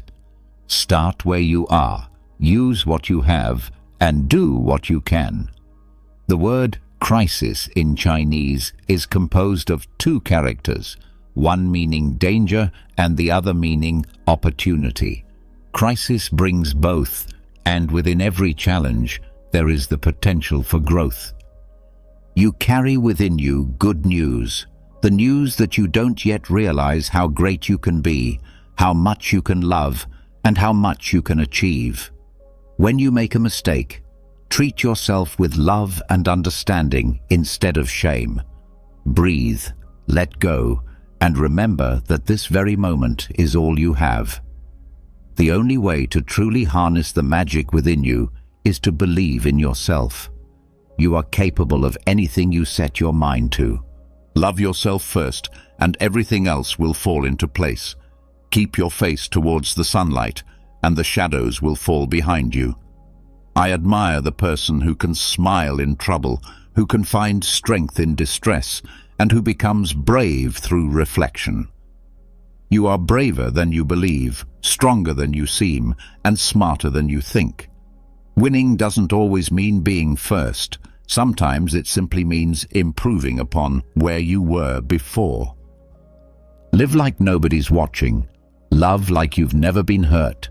Sing like no one's listening. And live like it's heaven on earth. Once you replace negative thoughts with positive ones, you will begin to see positive results. Difficulties prepare ordinary people for extraordinary destinies, and in time, you will see this truth for yourself. Forget past mistakes and failures. Let go of everything except what you plan to do now. There are far better things ahead than anything you are leaving behind. Accept that you won't always make the right decisions. Sometimes you will fail, but failure is not the opposite of success. It is part of it. Once you choose hope, everything becomes possible. You are enough just as you are, and you have nothing to prove to anyone. If people doubt how far you can go, go so far that they can no longer hear them. You don't have to control your thoughts. You just need to stop letting them control you.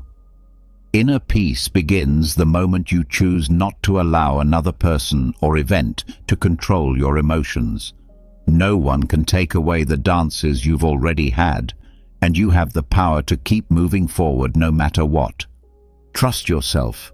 You have survived much, and you will continue to survive whatever comes your way. Life may not have gone as planned, but that's okay. We are all in the mud, but some of us are looking at the stars. I have not failed. I've simply found 10,000 ways that don't work. Consider the postage stamp. Its usefulness lies in its ability to stick to something until it gets there. If you think you are too small to make a difference, try sleeping with a mosquito. Life is like a sewer. What you get out of it depends on what you put into it. I always wanted to be someone, but now I realize I should have been more specific. As long as your desire to explore is greater than your fear of making mistakes, you are on the right path. People often say that motivation doesn't last. Well, neither does bathing. That's why we recommend it daily. Whatever you do, always give 100%, unless you're donating blood. When life knocks you down, look at the stars. This too shall pass, though it may pass like a kidney stone. But it will pass. If you believed in Santa Claus for 8 years, you can believe in yourself for just 5 minutes. Everything is solvable. If you're unhappy with your situation, remember that you're not a tree. You can move.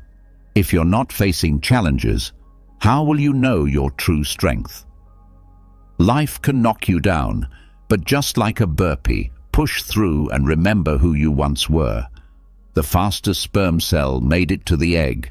Don't look back, because that's where you might fall. When life hands you lemons, don't just make lemonade. Use them to surprise someone by squirting them in the eye. If you keep your feet firmly on the ground, it'll be hard to put on your pants. Why stay in a bad mood when you have the power to move and shift your perspective? Never let anyone treat you like regular glue. You are glitter glue, shining and unique. People who ponder whether the glass is half empty or half full are missing the point. The glass can be turned and refilled. It seems that rock bottom has a basement, but remember, the best days are still ahead. They're called Saturday of Saturn. Life doesn't always go as planned, but each unexpected turn just means it's time to move on. Never feel ashamed of who you are. That's your parents' job. When you feel down, don't hesitate to grab yourself, literally. Life will knock you down, but just rise up and tell it, is that all you've got? Life is short. Smile while you still have teeth. Always keep your head up, otherwise you'll just be staring at your chest all day. That's enough for today. Don't take life too seriously. You'll never get out of it alive. And don't forget to drink water and get some sun. You're basically a plant with more complicated emotions. Life is short. Buy the shoes. Life is like a hot bath. It feels great when you're in it, but the longer you stay, the more wrinkled you'll become. Don't put off until tomorrow what you can cancel today. You're not weird, you're a limited edition. You'll be fine. You come from a long line of lunatics. Just like a postage stamp, stick to something until you get there. Live like SpongeBob. Laugh all day for no reason and annoy the mean people with your happiness. Life is hard, but it's even harder when you're stupid. You can't protect yourself from sadness and happiness at the same time. Sometimes sadness flies away with time, and it's okay to cry for someone who doesn't care. Any fool would cry for you. But it takes a man with a true heart to make beauty from what weakens us. Sadness is like an ocean, and some days we drown, while on other days we swim.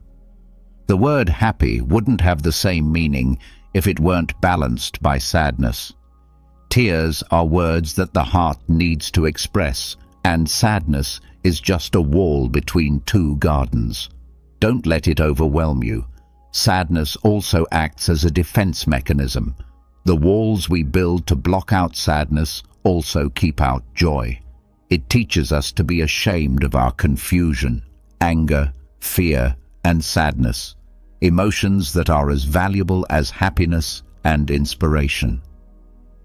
Feeling sadness and anger can actually fuel your creativity, helping you to overcome negativity. Sadness is painful, but it's a necessary emotion to experience. There are two types of people, those who prefer to be sad with others and those who prefer to be sad alone. Pain often creates our sweetest songs, those that speak of the sadness we feel. It's sad to not love, but it's even sadder to be unable to love.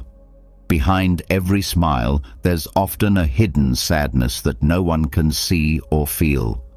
Every person carries some secret sadness that the world doesn't know. Sometimes we call a man cold when he's really just deeply sad. In deep sadness, there's no space for sentimentality. Every human carries sadness in some form, even if it's not visible on the surface. It's better to forget and smile than to remember and remain sad. We don't always taste happiness or perfection. Our greatest successes often come with traces of sadness. A good life doesn't escape sadness. It allows suffering to contribute to growth. Boredom, anger, sadness, or fear aren't yours. They're just conditions of the mind. People come and go, but nothing that comes and goes is truly you. When you feel sad, it's okay. It's not the end of the world. It doesn't hurt to feel sad occasionally. In fact, melancholy is a kind of happiness. Sad things happen, yes, but we don't have to live in sadness forever. The good moments of today will one day become the sad memories of tomorrow. Sadness comes when someone you know becomes someone you once knew. Tears come from the heart, not from the brain. 1,000,000 words couldn't bring back what's lost, and not even 1,000,000 tears could do the same. Things change and people leave, but life doesn't stop for anyone. I've learned that those who speak of their miseries often hurt others, but those who remain silent usually suffer more. Breathing becomes difficult when you cry too much, and at some point you may just give up. But realize that feeling so much pain can sometimes lead you to feel nothing at all. People keep telling me that life goes on, but to me, that's the saddest part. Life isn't obligated to give us what we expect. We just take what comes and are thankful it's not worse. As the light grows brighter, so does my misery. I wonder how it's possible to feel so much pain when nothing is really wrong. Sometimes you need to listen to yourself and accept that not everyone will understand. Tears are words the mouth can't speak, but the heart needs to say them. Heavy hearts, like the clouds in the sky, need to release their burden. Our pain will eventually lead us to grace. Pain is never wasted. It's part of the process. Every life has its share of sadness, and sometimes it's this sadness that wakes us up. Don't regret what you lose. It will come back in another form. It's sadder to find the past again and realize it no longer fits than to leave it behind as a perfect memory. I always enjoy walking in the rain. It hides my tears. There's nothing sadder than a young pessimist or an old optimist. Sadness usually stems from one of two causes, either failure or the shame of success.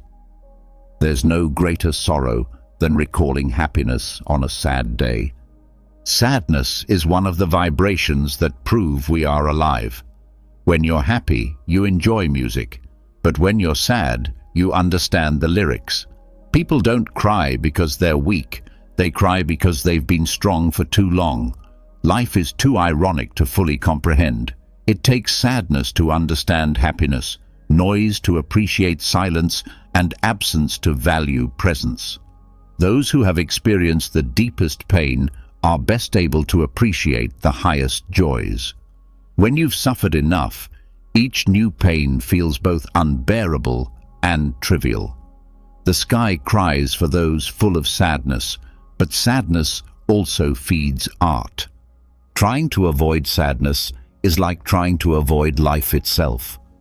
Don't be afraid of tears. They help you see the truth. Through tears, you can also see the beauty of life. The greatest achievements come from overcoming your worst moments. Learning is a gift, even when pain is your teacher. Remember that throughout history, truth and love have triumphed.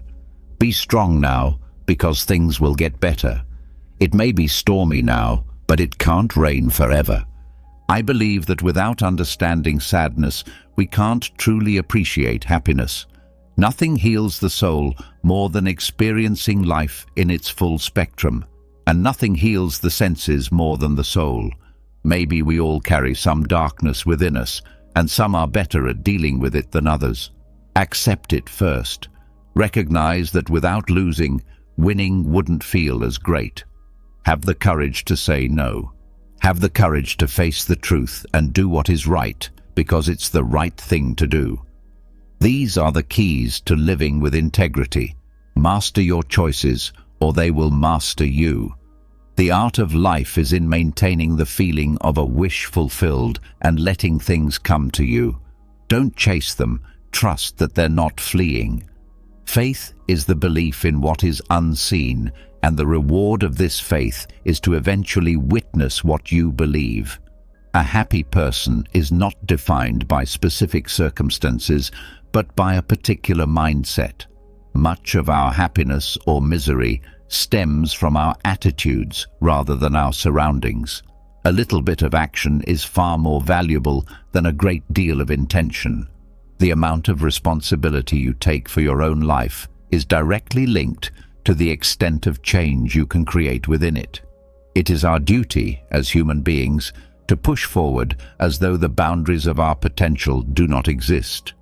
We should never entertain negative emotions or think sympathetically about wrongdoing, as this only imprints limitations on our subconscious. Great things are not achieved by impulsive decisions, but by a series of small, consistent efforts. Every obstacle we encounter is an opportunity to strengthen our achievement capabilities. It is important not to wait for a grand event to occur, but instead to begin where you are, with what you already have. This will always lead you to greater things. I consider my ability to inspire others as my greatest asset. The best way to bring out the finest qualities in others is through appreciation and encouragement. Start taking action now towards what you truly want to do. We do not live in eternity. All we have is the present moment, bright and fleeting, like a star that shines brightly before it melts away like a snowflake. Holding on to anger is akin to grasping a hot coal, intending to throw it at someone else. But in the end, you will be the one who gets burned. Reflecting on each day and imagining how you would have lived it differently can be a productive exercise, helping you align your actions with your ideals. When life presents you with real problems, such as an accident or a fire, you have a genuine concern. The rest is just inconvenient, and you should learn to accept it. It is crucial to be willing to start fresh every day, to embrace the beginner's mindset. Don't focus on what the world demands from you. Instead, focus on what makes you feel alive and do it. For that is exactly what the world needs. People who are truly alive. The person who begins by moving small stones can eventually move mountains. I am learning to find joy in all the versions of myself, using every part of me in service of my purpose. I am learning to accept failure as a lesson and to celebrate success with humility. If you can see a path laid out clearly before you, step by step, it may not be your path. The true path is one that you create with every step you take, which is why it belongs to you. When someone reaches out with a listening ear or a kind word, or even just a gesture of understanding toward a lonely person, extraordinary things begin to unfold. Enthusiasm is the spark that makes your hopes soar toward the heavens. It is the flash in your eyes, the rhythm in your walk, the strength in your grip, the irresistible wave of energy and determination that propels you forward. The best parts of a good man's life are the small, quiet acts of kindness and love. True sadness arises when we refuse to accept what we cannot change. Pain is inevitable, but suffering comes from resisting it. Overcoming adversity with serenity is a sign of true strength. Serenity is the art of accepting what is beyond your control and focusing your energy on what you can change. Wisdom lies in finding peace even when times are tough. Sadness is temporary, but serenity is eternal. Suffering is not inherent in pain. It is the result of resisting reality. Acceptance is the gateway to freedom. The true power lies not in trying to control circumstances, but in choosing how to react to them. Sadness is a reminder of our humanity, a signal that we need to make internal changes rather than focus on external factors. Happiness does not come from avoiding pain, but from learning to live with it.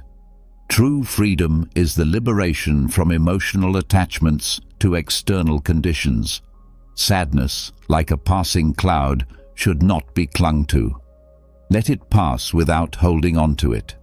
Inner peace emerges when we stop resisting what has already happened. Virtue is in finding serenity even when storms are raging around us. Sadness is not a permanent state. It is a temporary emotion that offers us the opportunity for introspection and personal growth. If we choose to learn from adversity rather than be overwhelmed by it, we will emerge stronger. Life is full of highs and lows, and wisdom is in staying calm during both. Pain is unavoidable, but suffering is a choice we can avoid. Sadness is like a storm, but with patience, it too shall pass. Inner peace is not the absence of problems, but the ability to face them calmly. Sadness is an invitation to reflect on what needs to be changed inside, not outside. The present moment is where peace can be found, and it is only by focusing on it that we can find serenity. It is in accepting sadness as part of the human experience that we learn how to live with it. True strength is shown by facing sadness with courage, showing compassion toward ourselves and others. Sadness offers us a chance to grow and learn valuable life lessons. Peace comes from learning to find calm in the emotional storms that inevitably arise in life. The sadness we feel today is an opportunity to practice patience and self-compassion, recognizing that we can navigate it without judgment. In times of difficulty, do not fear being alone. Being with yourself is often far better than being surrounded by people who bring you down. The ones who demand the most from you are often the ones who give the least. Take your responsibilities seriously, but never take yourself too seriously. Fear is not a barrier, but a signal that you care deeply. Do not make permanent decisions based on temporary emotions. If you place someone on a pedestal, you force them to view you from above. People will offer advice based on their own perspective. Take it with caution. Not everything you think needs to be said, and certainly not everything you say needs to be lied about. Remember, light travels faster than sound, which is why some people seem bright until they speak. Happiness is always within your reach, but you owe nothing to your younger self. You owe everything to who you are now. Self-care means realizing that you, more than anyone else, can be your biggest obstacle. Your parents often gave you advice from a place of experience, even if they weren't formally educated. Stop criticizing them when they offer their wisdom. Overthinking complicates everything. It distorts reality, creates unnecessary worry, and makes problems appear far worse than they really are. If you are going to be angry about something, ask yourself if you will even remember it in 10 years. You only have one body. Take care of it. It is resilient, but it will only give you what you give it in return. If someone insists they are telling the truth, it is likely they are lying. Your power and influence lie in how you choose to spend your time. You can ruin your life by trying to play a role, but you will flourish if you embrace your true self. Never compare the behind the scenes of your life with the highlight reels of others. Just because you miss someone does not mean you need them back in your life. Missing someone is part of moving on. When you choose a partner based solely on their appearance, you may enjoy it at first, but when it's time to raise children, you will realize that values matter more than looks. You can't have everything. You always exchange something for something else. To know who your true friends are, look for those who speak well of you behind your back and offer constructive criticism to your face. It's difficult, but it's one of the best ways to use your time. The more victories you accumulate over fear, the more fearless you will become. Never become someone's priority if they only treat you as an option. If you try to be friends with everyone, you end up becoming an enemy to yourself. You were born with 2 ears and 1 mouth. Use them in that proportion. The biggest thing you need to accept in life is change. You don't just live once, you live multiple lives within a single life. Life becomes easier and more beautiful when you can recognize the good in others. You may be able to cut all the flowers, but you can never stop the arrival of spring. Let the actions of others speak for themselves. People will reveal far more about you through their actions than through anything they might tell you. Every moment, every encounter creates dots. Later in life, you'll find that you can connect those dots and understand why you made certain decisions. Commitment is what gets you started. Consistency is what keeps you going, and persistence is what moves you forward. You can fall in love more than once, and that's okay. Don't worry too much when someone you love leaves. Most of the time, it's for the best. If someone tries to bring you down, it's a reflection that you're above them. Never make promises if you don't intend to keep them. It might not mean anything to you, but it could mean everything to someone else. Getting back together with an ex is like washing yourself with dirty clothes. There's no real benefit in revisiting the past. Always keep an open mind. Act like an artist, but think and learn like a scientist. Your purpose isn't something you find in a distant place.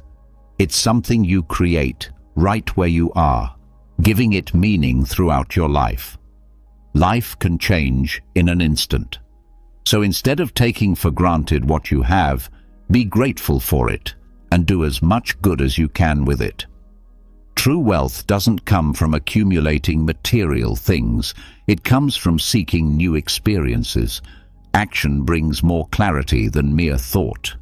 You can't think your way into a new life. You have to act your way toward it. The life you experience is simply a reflection of your mindset. Don't chase happiness as an end goal. It will lead you to misery. Realize that happiness is the path itself. All you truly have is the present moment. How you use it is all that matters. Be smart enough to ask for advice, but also wise enough to know who to ask. If you can leave a lasting impact on the world, do so. The more grateful you are, the more beauty you will see around you. Life will seem generous, and you will become happier.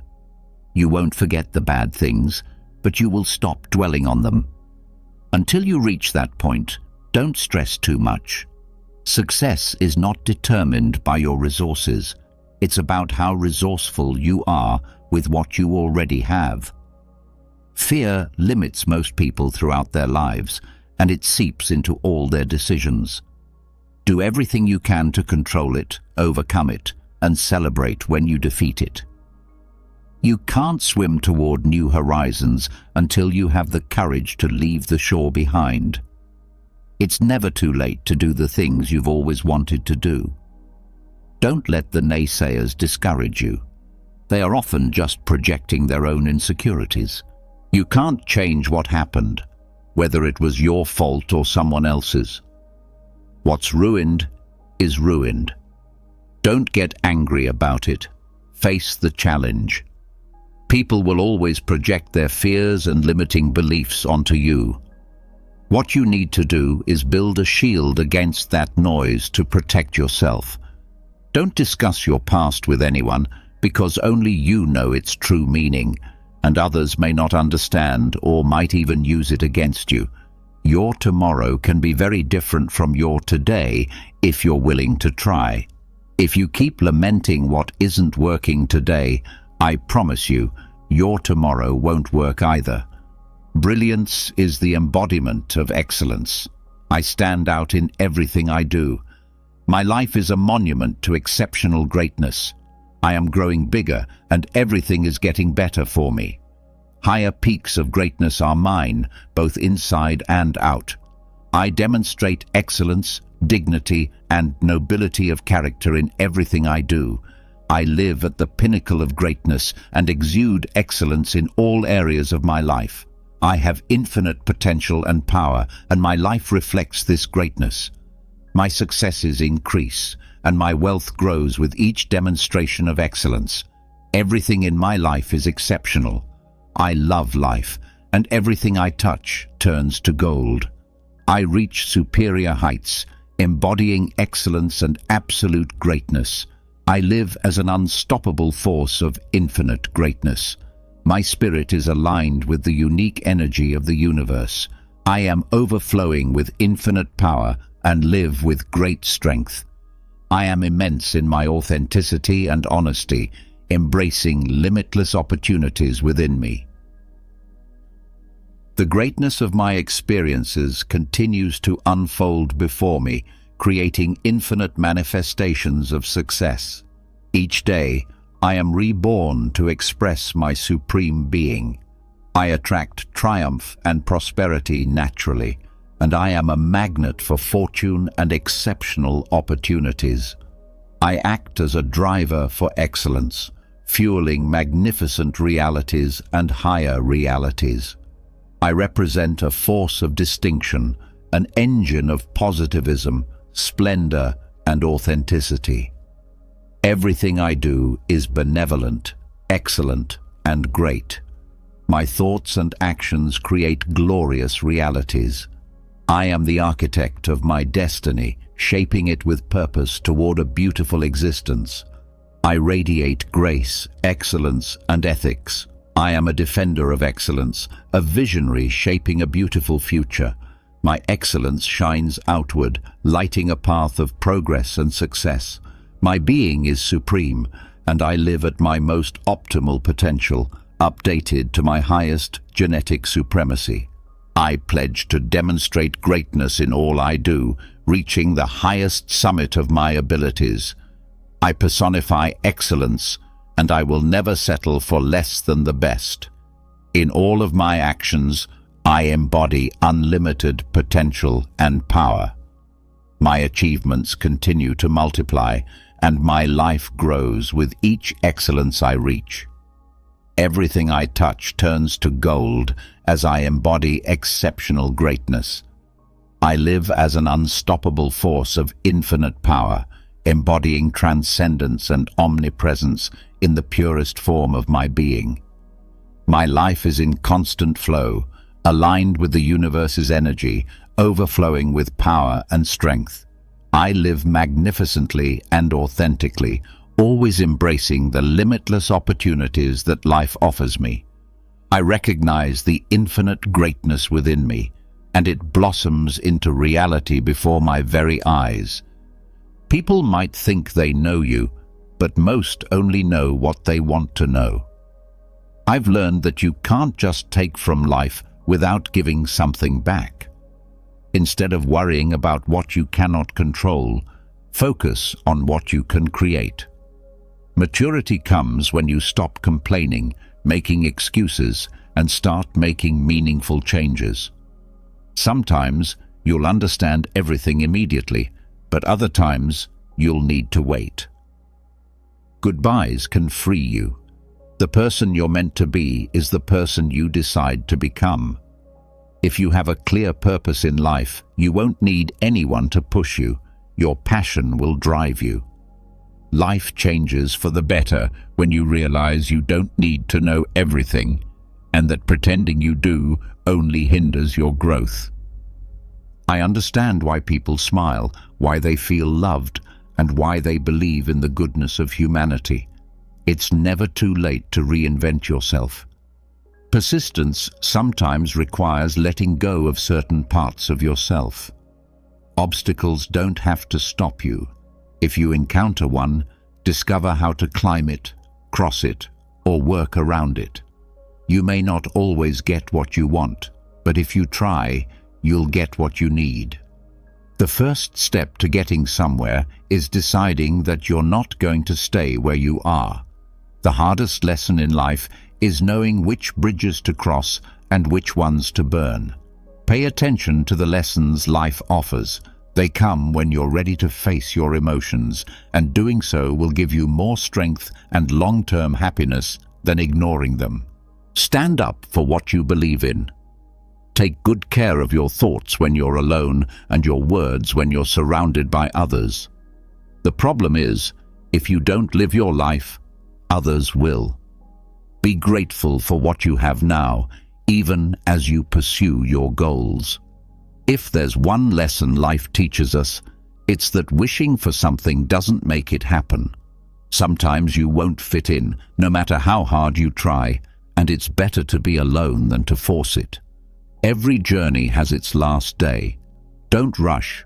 When a door closes, another one opens.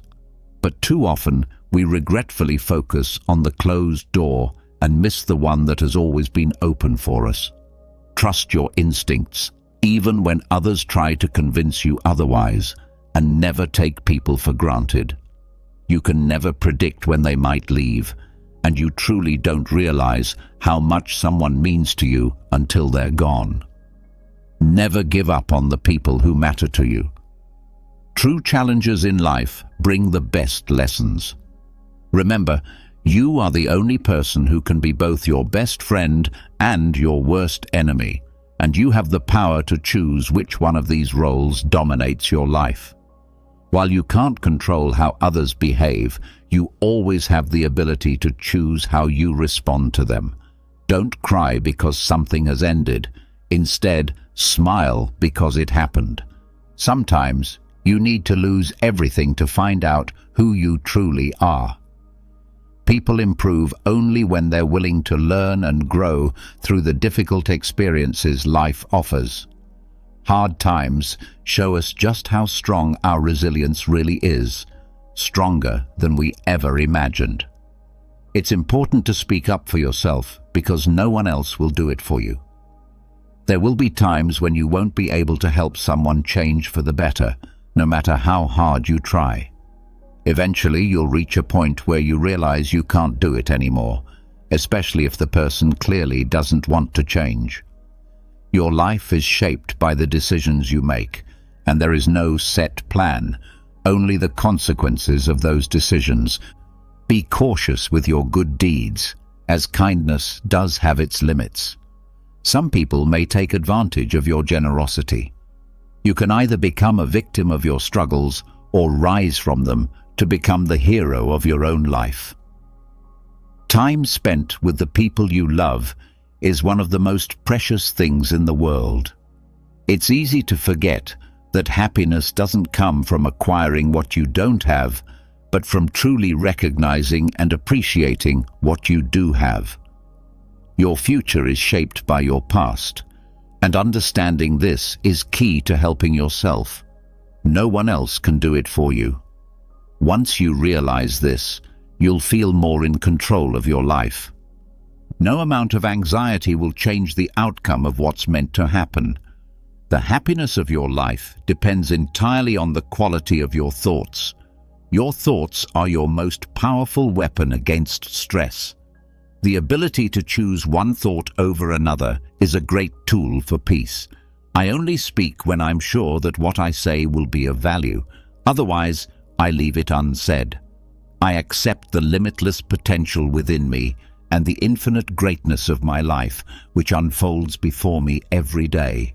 My power is renewed daily, and I manifest my highest essence, naturally attracting success, prosperity, abundance, and exceptional opportunities. I am a magnet for all the good things in life. I am a force of optimism, beauty, nobility, and authenticity. All the excellence and magnificence of life are reflected in my thoughts and actions, which shape glorious realities for me. I reside in constant harmony and live with strength and magnificence. I see myself as truly imposing, with a powerful personality. I am the supreme leader, an archetype of perfection, destined to reach the highest levels imaginable. I consecrate myself to my most sublime self and personify excellence. I am exceptional and outstanding, and my life is a symbol of extraordinary greatness. Everything is improving for me, with each achievement leading to greater progress. I strive for higher peaks and elevated greatness, both internally and externally. I demonstrate excellence, dignity, nobility, and greatness, residing at the pinnacle of all these qualities. I exhale excellence in everything I do. I possess limitless potential, and my existence is a true reflection of magnificence. My success is on the rise, and my wealth is increasing with each new achievement. Progress is constant, making my life overflow with love and superior triumphs. Everything I touch turns to gold, and I am unstoppable in my pursuit of excellence. I nurture thoughts of greatness, ever aspiring to higher levels. I strive for the most sublime greatness I can conceive and reach the supreme heights of my potential. I am already at that point. Everything is mine, and my greatness is manifest. I am infinite, ever expanding, omnipresent in the authentic greatness of my being. I am in harmony with the unique energy of the universe, and I am in a constant state of flow, overflowing with limitless power. I live a life filled with endless potential. Simplicity, patience, and compassion are treasures of the highest value. These three qualities help us to return to our truest selves in both thoughts and actions. Be patient with everyone, both friends and enemies, and accept them as they are. Be compassionate with yourself and reconcile with the world around you. What is good for the hive is good for the bees. The pursuit of justice, acting in ways that benefit the common good, is a noble and virtuous path. In life, it is not enough to seek noble living for oneself, but we must also consider how our actions affect others. We may all live nobly, but we are all bound by time, and none can live forever. In life's race, you must strive to your fullest potential to be victorious. However, it's wrong to trip up others or push them aside for your own gain. Seeking personal benefit is acceptable, but not at the expense of others. Evil comes in the form of injustice, cruelty, and indifference to the suffering of others. True virtue lies in love, goodness, justice, charity, and concern for the well-being of others. The brave, whether in exile or at home, face challenges without fear, and they have the courage to speak their truth. Philosophy does not promise external comforts. It teaches how to live within the circumstances we are given. Like the carpenter working with wood or the sculptor with bronze, the art of living is about shaping our own lives. We are all, in some way, imprisoned by fortune. Some are bound by gold chains, others by rusted ones, but we are all subject to life's constraints. Those who oppress others are themselves prisoners, bound by their own power. Life is a form of servitude, whether the chains are external or internal. Everyone must learn to accept their condition and minimize complaints. Cling to whatever is close to you and find solace in it, even if it feels bitter. Even the narrowest of spaces can be made habitable with skill and ingenuity. Difficult things can be softened, and burdens can be made lighter with the right mindset. If you've let anger take over, you've not only harmed yourself, but also strengthened a harmful habit. Similarly, giving into temptation can strengthen undesirable habits. Once you've been defeated by an urge, it leaves its mark, just like an illness. Even when you recover, you are not the same. Unless you fully rid yourself of the trace, future temptations will affect you more deeply.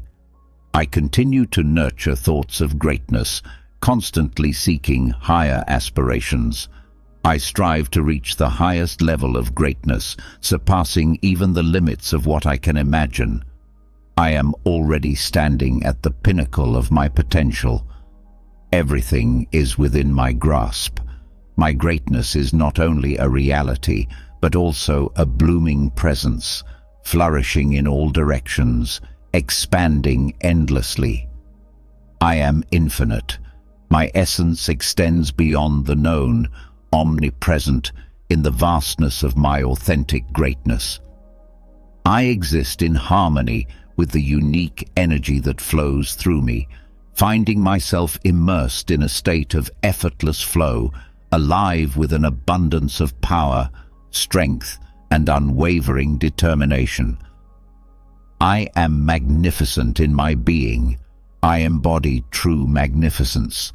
I possess a unique personality, powerful and unmatched, the first of my kind and the best at what I do. I welcome endless opportunities that come my way.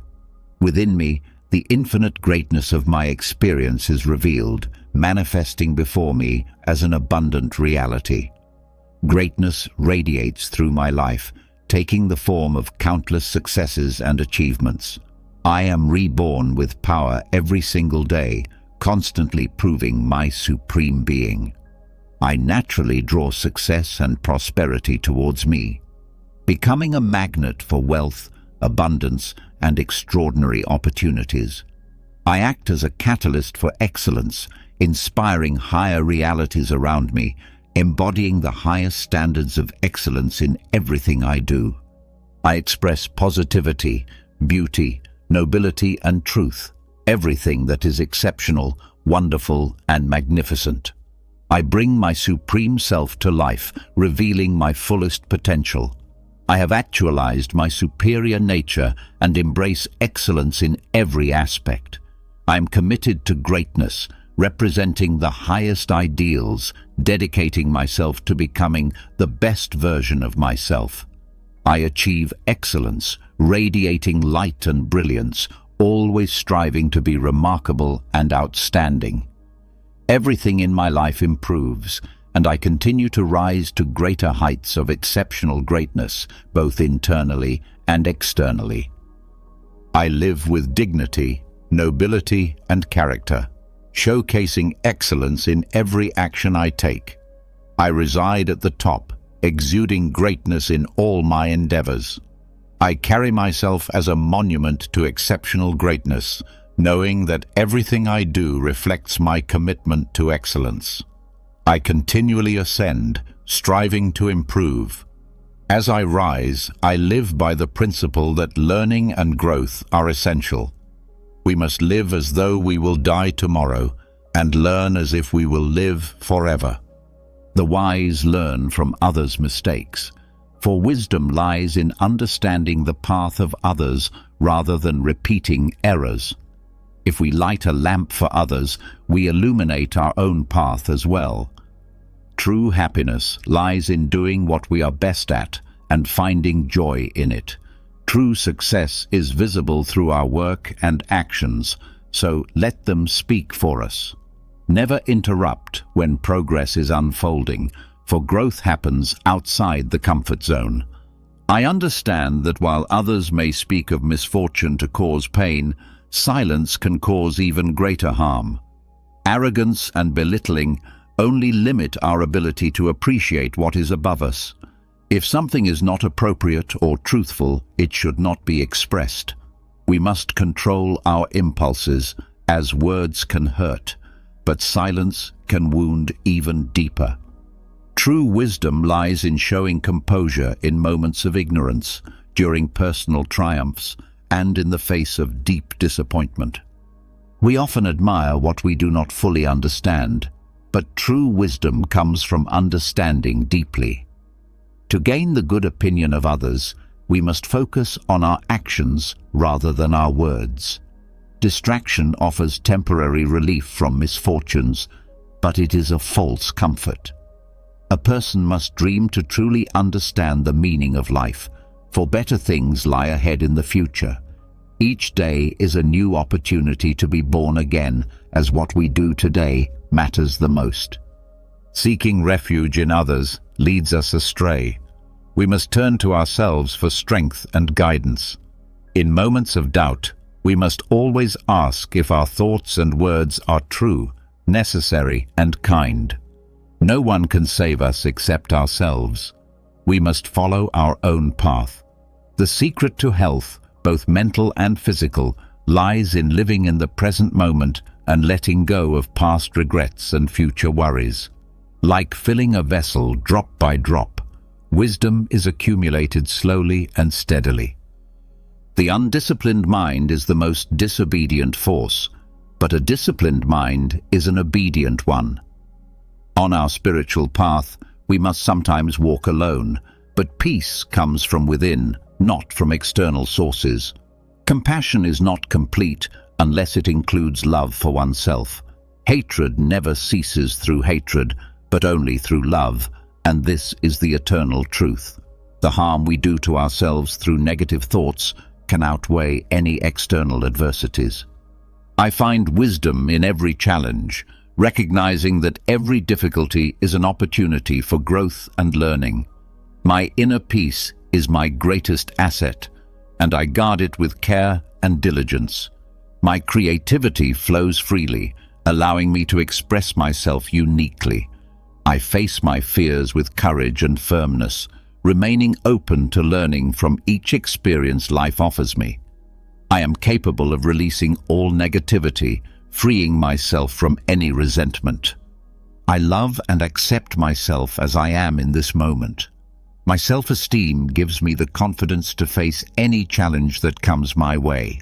Each day, I find new opportunities to find happiness and embrace life fully. My passion and energy inspire those around me to pursue their own aspirations. I attract healthy, loving relationships built on respect and reciprocity. My open mind allows me to embrace new ideas, evolving and expanding my understanding of existence. I have a deep sense of purpose, and I seek to leave a positive impact on the lives of others. I balance work, rest, and personal time in a harmonious way, ensuring my happiness is my responsibility. I live each day with joy and gratitude, knowing that my dedication and effort lead me toward achieving my goals. My optimism and positive energy radiate, creating an atmosphere of hope and happiness. Each day brings new opportunities for growth and improvement in all areas of my life. As an individual, I am a channel of love and compassion, spreading kindness to all. My life overflows with abundance in every form, and I am deeply grateful for all the blessings, both big and small. I find inspiration in simplicity, seeking joy in the smallest moments. Through gratitude, I cultivate peace and happiness, offering compassion to all living beings and lending a helping hand whenever possible. I visualize purpose in every experience, even in the hardest challenges, knowing that each test strengthens my spirit. Inner serenity remains my greatest ally, and I protect it carefully. I make time for what brings me joy and peace, establishing a firm support network in my environment. I surround myself with positive, encouraging individuals who push me toward my goals. Each day is an opportunity for growth, learning, and progress. I find serenity through detachment, practicing virtue in every aspect of my life. Wisdom reveals itself in all experiences, especially the challenging ones. My inner peace remains steadfast, even in times of turbulence. I find comfort in acceptance and humility, recognizing that there is always room for growth. Moderation guides my actions, avoiding extremes. Let us rise and give thanks, for all we are is the result of our thoughts. Thoughts shape our destiny. Good thoughts lead to happiness, and evil thoughts bring suffering. Holding on to anger is like grasping a hot coal with the intent of throwing it at someone else. The harm is self-inflicted. Every moment can change a day. A day can change a life, and a life can change the world. Wherever you are, be present and live fully. Kindness should be the natural way of life, not the exception. A person who can enrage you has mastery over you, for anger arises only when we allow ourselves to be disturbed. Nothing is impossible for those who try. Time passes slowly when we chase it, but quickly when we are being pursued. A goal without a plan is merely a wish. The future arrives slowly, the present moves swiftly, and the past remains unchanged. The highest achievement for any human being is to understand, for understanding brings freedom. Write your sorrow in the sand and your joy in stone. Do not delay what can be done today. Love your neighbor as yourself. Judge your greatness by the shadow you cast at dusk. Never interrupt your enemy when they are making a mistake. Write your moments of sorrow in the sand, as they are fleeting and wash away with time, but inscribe your moments of joy in stone, for they are everlasting and should be cherished. Do not postpone for tomorrow what can be done today, for today is the only time truly within your control. Treat others with the same love and respect that you would desire for yourself, embodying the principle of loving your neighbor as yourself. When measuring your greatness, reflect upon the shadow you cast in the evening light, for this is a true gauge of your character. Never interrupt your enemy when they are making a mistake, for their actions will eventually reveal themselves without your interference. A person who claims to be a friend to everyone is ultimately a friend to no one, as true friendship requires depth and discernment. It is better to break a promise than to make one that you do not intend to keep, for a broken promise, though unfortunate, carries more integrity than empty words. Both optimists and pessimists serve a purpose in society. The optimist dreams of invention, like the airplane, while the pessimist ensures safety with inventions like the parachute. A woman's intuition is often more accurate than the certainty of a man, for her ability to understand the subtle cues of life is unmatched. Ignorance, however, is the root of all evil, as it prevents growth and awareness. Those who are dissatisfied with little will never find contentment, for true happiness is found in appreciating what we already have. The shadow, like an outsider, may run away on a bright day, but will always return on a cloudy one, though it can never be truly grasped. Understanding is a journey, with every question bringing us closer to an answer. What we know is but a drop in the vast ocean of what we have yet to learn. Beauty can often be found in simplicity and modesty, and happiness resides in the small pleasures that life offers. My greatest achievement is my inner serenity, which provides me with unwavering strength. Resilience in the face of adversity allows me to grow, and each challenge I encounter fortifies my spirit. I live in harmony with the present moment, accepting the inevitable transitions of life, including death, which gives depth and purpose to my existence. Calmness guides me towards serenity, and my integrity is the compass that directs my actions. My essence is defined by my character, not by material possessions. The ability to recover from setbacks is a vital tool in overcoming life's obstacles, while determination renews me on my path. Friendship, a treasure beyond measure, is something I hold close, exercising discernment in who I choose to welcome into my life. I practice self-control in all areas, seeing each challenge as an opportunity for growth. Even in times of chaos, my inner peace remains steadfast.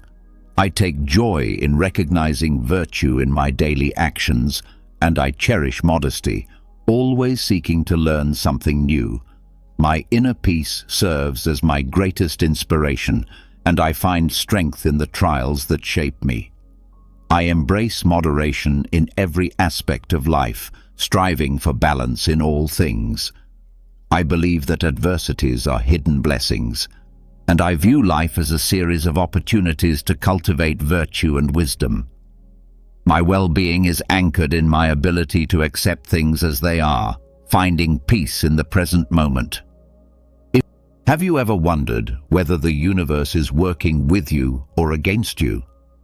What if I told you that the answer lies entirely in how you align your thoughts and emotions? Welcome, because in today's video, we're going to explore how Stoic philosophy and the law of attraction can reshape your entire life. Yes, you heard that right.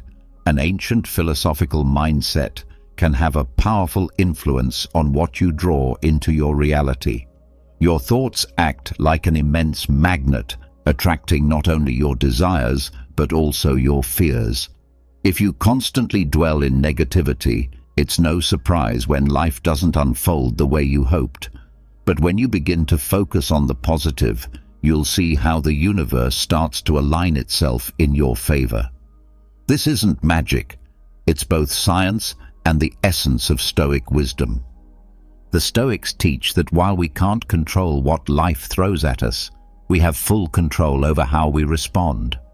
So ask yourself, are you ready to become the architect of your own fate? Because it all begins in the mind. Together, let's uncover 11 powerful principles that will help you attract what you truly desire. Don't miss the beginning, because it lays the foundation for everything else. But before we dive in, if you find these videos meaningful, consider subscribing and hitting the bell icon so you don't miss any future insights. One idea could be the breakthrough you've been waiting for. Now, let's begin. Let's start with thoughts and emotions. Have you ever realized that your thoughts and feelings act like massive magnets, pulling experiences and events into your life? If you're someone who dismisses this as just another fluffy self-help theory, let's approach it from a more grounded and slightly ironic perspective. According to Stoic philosophy, the way we interpret the world and react to it plays a pivotal role in achieving inner peace. But before you roll your eyes and think this is just another ancient lecture, let me show you how this principle plays out in real life. Picture yourself at a grocery store, choosing between a box of nutritious cereal and a bag of greasy potato chips. Most of us grab the chips, secretly hoping it won't show up later on the scale. But think of your mind as that shopping cart. If you fill it constantly with negative, self-defeating thoughts, it's like loading up on junk food. Your emotional and mental health will weigh you down. Let's look at it another way. Say you spend your days worrying about losing your job instead of sharpening your skills and maintaining a hopeful attitude. That pattern of fear begins to shape your reality, almost like the universe saying, "Oh, you're expecting failure. Let's make that happen." Now, don't get me wrong, I'm not saying if you dream of a beachfront mansion it will magically appear, complete with a bottle of champagne. The law of attraction isn't a magic wand. It's about focusing your energy on what matters and taking consistent actions toward it. Your thoughts and emotions act like a GPS for your life. If you stay focused on your goals, you're more likely to reach them. But if you keep switching directions based on fear or doubt, don't be shocked when you find yourself stuck in a loop of disappointment. So how do you change course? Start by becoming aware of what's going on in your mind. Are you constantly driving down the road of complaints or walking the path of gratitude? Recognizing your mental patterns is the first crucial step. When you catch yourself spiraling into negativity, Pause and pivot. Instead of focusing on what's going wrong, ask yourself what you can do to make things better. If you're worried about your weight, don't get trapped in shame. Start thinking about healthy routines that bring you closer to your goals. The Stoics remind us that we may not control all the events of our lives, but we absolutely control our reaction to them. Just like that, even if life feels unpredictable, your mindset doesn't have to be. So next time you're overwhelmed by pessimism, remember, your mental magnets are hard at work. Take that first step toward shifting your mindset to the positive and watch how things begin to change in unexpected, wonderful ways. Your thoughts and emotions are the soil in which your reality grows. Choose the seeds you plant with intention, because they determine the harvest you'll reap. Stoic philosophy teaches that true power comes from mastering your mind. As Carl Jung once said, your thoughts and emotions are the brushstrokes with which you paint your destiny. Now let's talk about focusing on your desires. Imagine trying to light a fire using a pile of soggy logs. It's frustrating, right?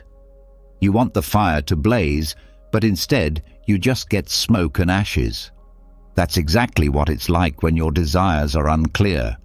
If your goals aren't specific, then you're just throwing damp wood on the fire, and your motivation fizzles out before it even begins.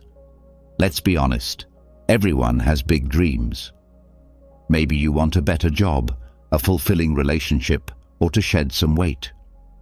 But if you're vague about your intentions, like just saying, "I want a new job," then you're setting yourself up for disappointment.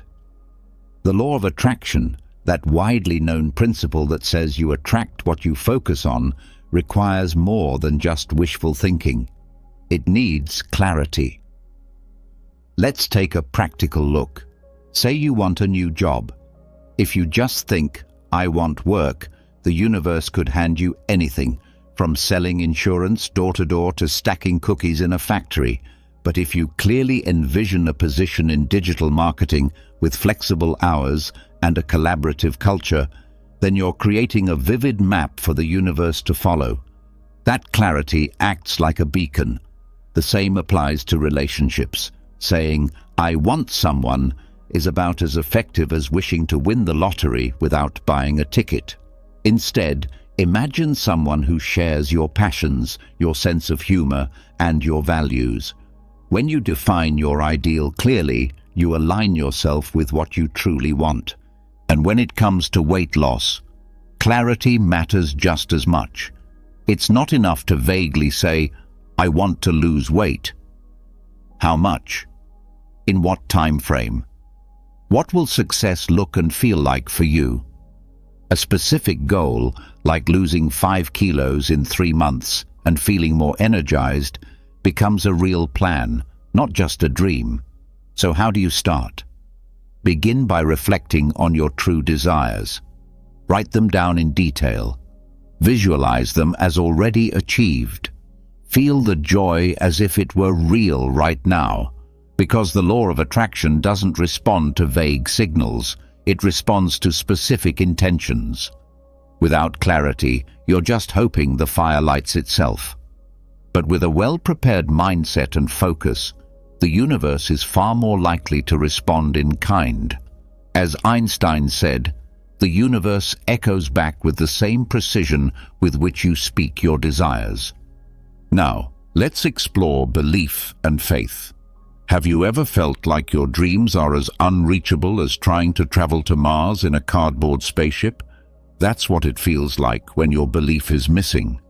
Belief and faith are the fuel your dreams need to take flight. Without them, your journey has no propulsion and no direction. Let's break this down. Think of your dreams as seeds that need the water of belief to grow. Without that nourishment, the plant shrivels. The law of attraction isn't about snapping your fingers and manifesting miracles. It's about recognizing that belief is foundational. If you don't truly believe in your dream, it's like trying to fly a plane with no engine. Consider this. If you don't believe you'll win the lottery, what's the point of playing? If you don't believe in love, how will you recognize it when it appears? A lack of belief is the biggest barrier to achieving what you want. You might be wondering, how do I shift my mindset and let go of limiting beliefs? Here's the good news. You don't need a magical spell to change your mindset. Start by gathering proof that your dreams are indeed possible. Seek out stories of people who have already achieved what you're aiming for. It's not about copying them. It's about realizing that your dream isn't some unreachable fantasy. Imagine true love as a diamond hidden in the rough. If you see others discovering it, it strengthens your belief that you can find yours too. Surround yourself with people who genuinely believe in you, even if it means cleaning out your contact list. If you're constantly surrounded by folks who mock or doubt your aspirations, you'll eventually start doubting yourself too. It's like trying to vacuum a desert. You'll just end up exhausted and empty. But if you surround yourself with supportive, uplifting individuals, it's like sailing with the wind in your favor. Those positive winds will help push you toward your destination. Never forget to maintain a positive and hopeful attitude. Life often feels like an obstacle course, but when your mindset is focused and optimistic, those very obstacles can transform into stepping stones toward success. Stoic philosophy teaches us a powerful lesson. Accept what you can't control and pour your energy into what you can, your attitude. Face your challenges with calm strength and transform your doubts into determination. Imagine your life as an epic movie and you are the hero, standing tall against the villain of doubt, armed with nothing but the unshakable sword of faith. Ultimately, your belief and faith are the hidden keys that open the doors to everything you desire. If you don't believe in your own potential, it's like trying to shove a locked door with all your might, without realizing the key is hidden right beneath the welcome mat. So start believing. Gather the evidence that your dreams are possible. Fill your space with positive energy. Keep your heart and mind optimistic. Do this, and you'll be amazed how close you actually are to the life you want. As Gandhi wisely said, faith is the first step toward any destination, while doubt is the first step toward stagnation. Now, let's talk about gratitude and appreciation. Ah yes, gratitude.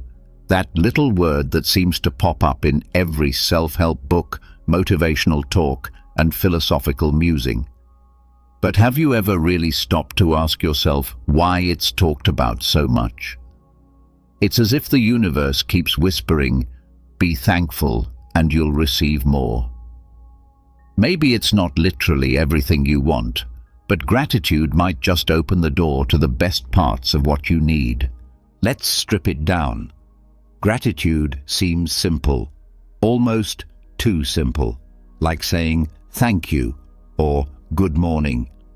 But when expressed sincerely, it's like activating a form of cosmic energy. Picture this. You're at a restaurant. You have two choices. You could be the customer who complains about the cold bread, or you could be the one who smiles and appreciates the server's effort. Which one do you think is more likely to get the special of the day, or maybe even a free dessert? Exactly. That's how the law of attraction works. Positive energy attracts more positivity. Practicing gratitude is like building a magnet that pulls in good things. Think of your life like a house under construction. If all you ever do is complain about the leaky roof or crooked walls, the workers, in this metaphor, the universe, may lose motivation. But if you admire even the smallest progress, you send a message that you value the effort, and that's encouraging. It invites life to keep building with you rather than working against you. You don't need a wand or spell for this. Just a bit of consistency. Take a few minutes every day to reflect on what you already have and what you're grateful for. It doesn't have to be grand. It could be something as small as the warmth of the sun on your face or the first sip of your morning coffee. These small blessings are what create big shifts in your mindset. Keeping a gratitude journal might sound like a cliché, but think of it as a treasure map, one that leads not to gold, but to the blessings that already surround you. Write down at least 3 things you're grateful for each day. It could be the loyalty of your friends or the calm you feel in your own space. Be specific. Don't just say, "I'm grateful for my family." Say, "I'm grateful for the unwavering love and daily support I get from my family." That detail brings the emotion alive. Here's a bonus tip for when life feels heavy and it's hard to find a silver lining. Practice gratitude anyway. Maybe you can't appreciate the rain messing up your plans, but maybe you can appreciate the warmth of your sweater or the peaceful sound of raindrops on your window. Gratitude is like a flashlight in the dark. It doesn't light up everything, but it helps you see just enough to keep going.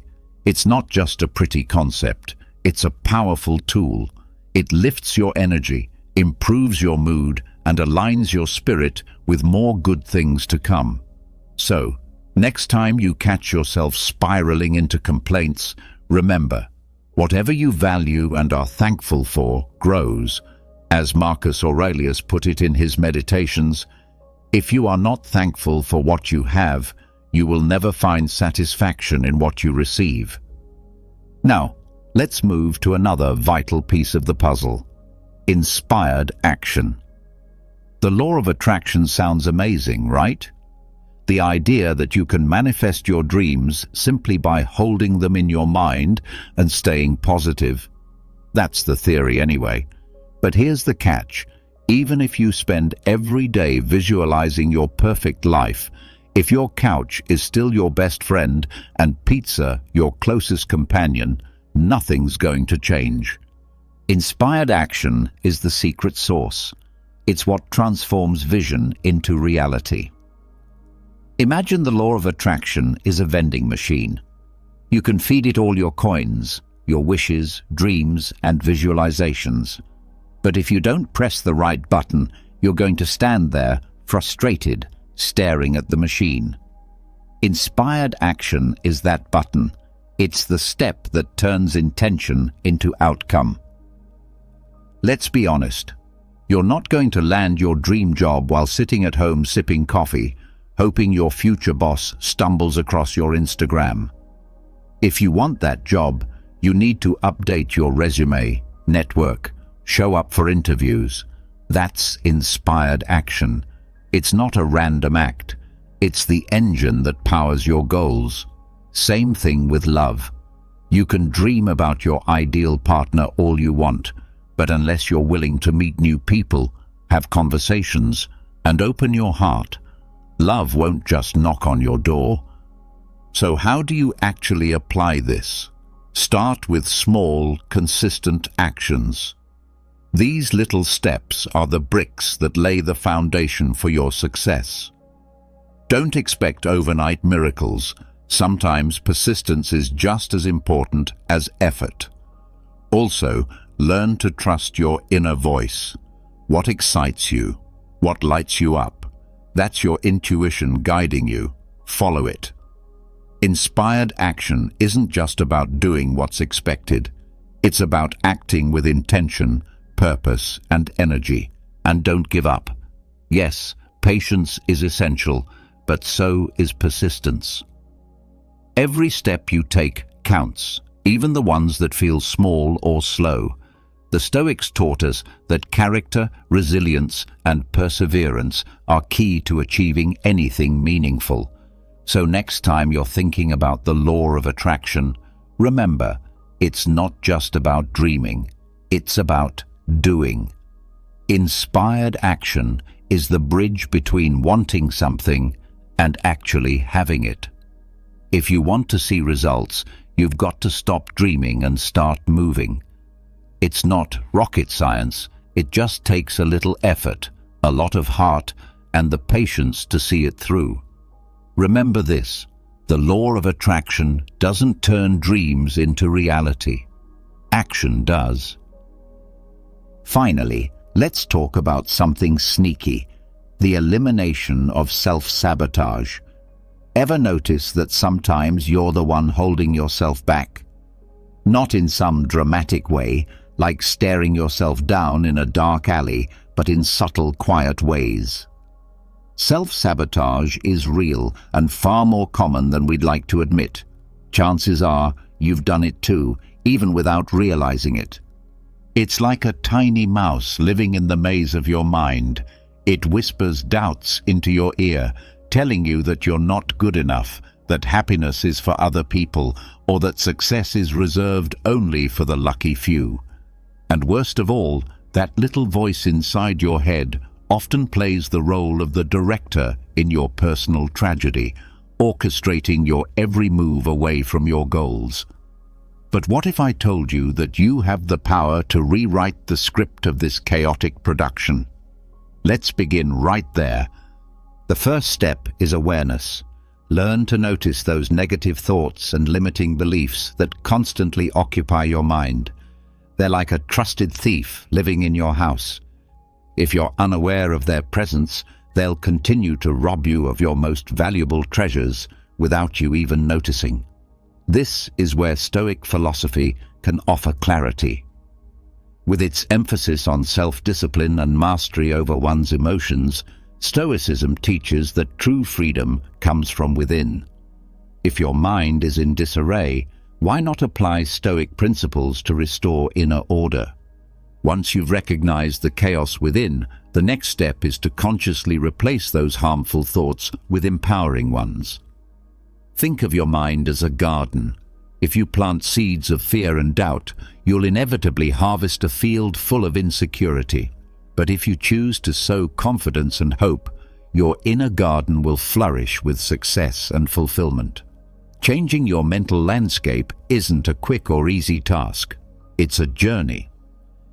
Every positive thought you cultivate is a step forward, not backward. From there, focus on strengthening your self-esteem and inner trust. This isn't about borrowing someone else's confidence. It's about building your own, brick by brick. Self-worth isn't handed out like a gift. It's something you create with intention and persistence. So the next time you catch yourself thinking you're unworthy of happiness or success, remember this. The seeds of success begin to grow in the soil of your thoughts. Shifting your mindset might feel like mental weightlifting, but here's the empowering truth. You already hold the pen to your life's script. The law of attraction, often misunderstood, suggests that we draw into our lives what we frequently focus on. But if you're stuck in a loop of self-sabotage, even the most powerful laws can't help much. Break free from those mental chains, and you'll be in a far better place to receive the blessings life has in store. Ultimately, overcoming self-sabotage is like steering a ship that's been drifting towards stormy waters. The ocean won't change, but your direction can. If you've been unknowingly setting traps for yourself, the time to shift course is now. It all starts with your mind. As Oscar Wilde once said, change your thoughts and you change your destiny. Let's explore vibrations and energy for a moment. Have you ever imagined yourself as a living speaker, constantly transmitting frequencies into the universe? It might sound a little far-fetched, but bear with me. According to the law of attraction, a concept that might seem pulled from the pages of science fiction, the entire universe is made up of energy. From distant galaxies to the sand between your toes, everything is in motion. And yes, that includes you. You're a dynamic field of energy, and the vibrations you emit can either draw in your desires or push them further away. Let's break it down. Imagine yourself as a giant speaker, always sending out a melody through the vibrations of your emotions and thoughts. When you're filled with joy and gratitude, your energy plays a beautiful, uplifting symphony. The world feels it, and in return sends even more reasons to celebrate your way. It's like throwing a boomerang of good vibes into the universe and watching it return to you, amplified. Of course, life isn't always harmonious. Sometimes you just want to disappear into your pajamas, binge watch a series, and drown out your inner dialogue. That's completely human. But here's the catch. When you dwell in sadness and negativity, your vibrations drop to a low hum. The universe, that constant collaborator in your energetic dance, picks up on these low frequencies and reflects them back. Suddenly, your life feels heavy, not by coincidence, but by attraction. So how can you become the DJ of your own energetic playlist? Start by surrounding yourself with people who also vibrate at higher frequencies. If your circle sounds more like a chorus of complaints than an uplifting anthem, it might be time to change your bandmates. Energy is contagious, and a positive environment can transform your internal frequency. Beyond that, engage in activities that genuinely bring you joy. Whether it's a walk in the sunshine or reading a book that makes you smile, these small sparks of happiness can rapidly elevate your energy. And don't overlook the power of meditation and stillness. These practices don't just calm your nerves, they help fine-tune your internal frequency so you can align more harmoniously with the universe's rhythm. Stoicism, once again, offers practical wisdom. While we can't control everything around us, we can control how we respond. Instead of letting external events dictate your energy, choose to protect and uplift your own vibrations. Acknowledge your sadness, yes, but don't live in it. Choose to move forward with optimism. Being a transmitter of positive energy isn't just some abstract theory. It's a way of living.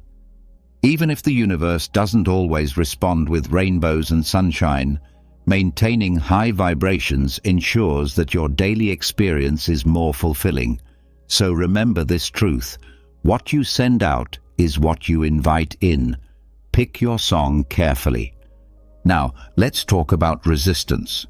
Not the kind you encounter at the gym, but the invisible force within you that drags you away from your goals. This is the resistance that trips you up with fear, self-doubt, and procrastination. It's subtle, but powerful. When you try to apply the law of attraction, resistance can act like a broken compass, steering you away from your desired destination. And strangely enough, you're often the one turning the dial. Imagine you're adrift on an open sea, your boat representing all your dreams and possibilities.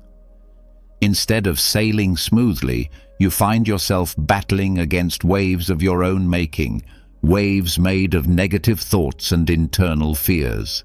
It's like summoning a storm just when what you need is calm waters to push you forward. Maybe you've dreamt of launching a new venture, but rather than focusing on the potential for success, you fixate on failure. That mindset becomes a heavy anchor, holding you back. Or perhaps you're afraid of losing what you already have, so you cling tightly to it, mistaking that grip for safety, when in reality, it's keeping you stuck. How do you release yourself from this resistance? It starts with self-awareness. You can't face what you don't acknowledge. Like a mechanic who must first diagnose a problem before making repairs, you need to observe your thoughts and emotions without judgment. Is it fear of failure? A lack of belief in yourself? Anxiety about letting go of control? Once you identify your resistance, don't fight it. Just allow it to pass, like leaves drifting down a river. Let them float away while you stay focused on where you're going. This is where Stoicism and the law of attraction intersect. Stoic teachings remind us that while we cannot command life's external events, we do command our inner responses. Similarly, in the process of manifestation, the one thing fully within your control is your mindset and your reaction to challenges. Instead of resisting change, lean into it. Instead of fearing failure, open your heart to success. Resistance keeps you anchored in places you've outgrown, while flow allows you to progress. From my own journey, I can assure you, resistance is like an invisible thief that steals your motivation and progress. To manifest your desires, you must release the grip of fear and doubt. Become conscious of them, gently let them go, and realign with your true intentions. In doing so, you not only unlock the full potential of the law of attraction, but also embrace a more stoic approach to life. Etch this into your mind. Where resistance exists, desire becomes struggle. Where there is flow, success becomes inevitable. Now, let's reflect on time and patience, that elusive pair that both torments and teaches us. We all wish we could fast forward through life's waiting periods, but we can't. Still, rather than surrendering to frustration, what if we learn to move with time instead of against it? Let's talk about patience, that quality we all claim to value, yet often find so difficult to practice. Picture your dreams and goals as seeds planted in fertile soil. You can't rush them to grow. You must water them, tend to them, protect them from weeds, and then wait. Time isn't your enemy, it's your ally in transformation. Patience is not about doing nothing, it's about trusting that your efforts will bear fruit in due season. Sometimes impatience stems from fear, the fear that what we want won't come, or that we're running out of time. But that fear only distorts your energy and creates resistance. Instead, anchor yourself in trust. Let time work its magic while you keep showing up every day with faith and intention. The Stoics believe that everything unfolds according to nature's plan. You do your part, and the rest will follow. So the next time you find yourself frustrated by how slowly things seem to move, remember, dreams take time, change takes time, healing, success, growth, they all move to the rhythm of time, not urgency. Learn to dance with that rhythm. Trust the pace, trust the process, and most importantly, trust yourself. Think of your hopes and dreams as seeds you've carefully planted. If you try to force them to grow by dumping on too much fertilizer, you'll only end up with a fragile, stressed-out plant. Patience is the natural, steady nourishment that helps those dreams take root and grow strong. The first step is consistency, showing up every day, tending to your goals. This is where Stoic philosophy can be a powerful compass. The Stoics remind us that our true power lies not in controlling the outcomes, but in managing our actions and our mindset. You can do everything within your power to help your dream grow, but without giving it time, you won't enjoy the fruit of your labor. So, keep watering it, provide it with light, care for it diligently, but don't sit there staring at it every second, waiting for it to sprout. Don't fall into the trap of comparison either. Every plant has its own pace. There's no wisdom in comparing a tiny sprout to a towering oak tree. Comparison only breeds frustration and robs you of the joy in your own process. Instead, celebrate every small leaf, every tiny bud in your garden. Those seemingly minor victories are far more powerful than they appear. Every step you take, no matter how small, is a victory in its own right. Never downplay the value of those moments. It's the small wins that pave the way to your greatest achievements. Think of them as little drops of water that, over time, carve out a mighty river. You may not see the transformation immediately, but with consistency and care, the current becomes unstoppable. Now, when it comes to the law of attraction, yes, your thoughts do shape your reality. But remember, thinking alone isn't enough. The true magic happens when you combine a positive mindset with persistent action. So dream big, yes, but match your dreams with unwavering dedication and patience. Time is not your enemy, it's your partner, your ally, when you learn to move in harmony with it. Patience isn't about sitting around and doing nothing. It's about staying engaged, staying committed, even when you don't see immediate results. It's about trusting the process. Celebrate your progress, however small.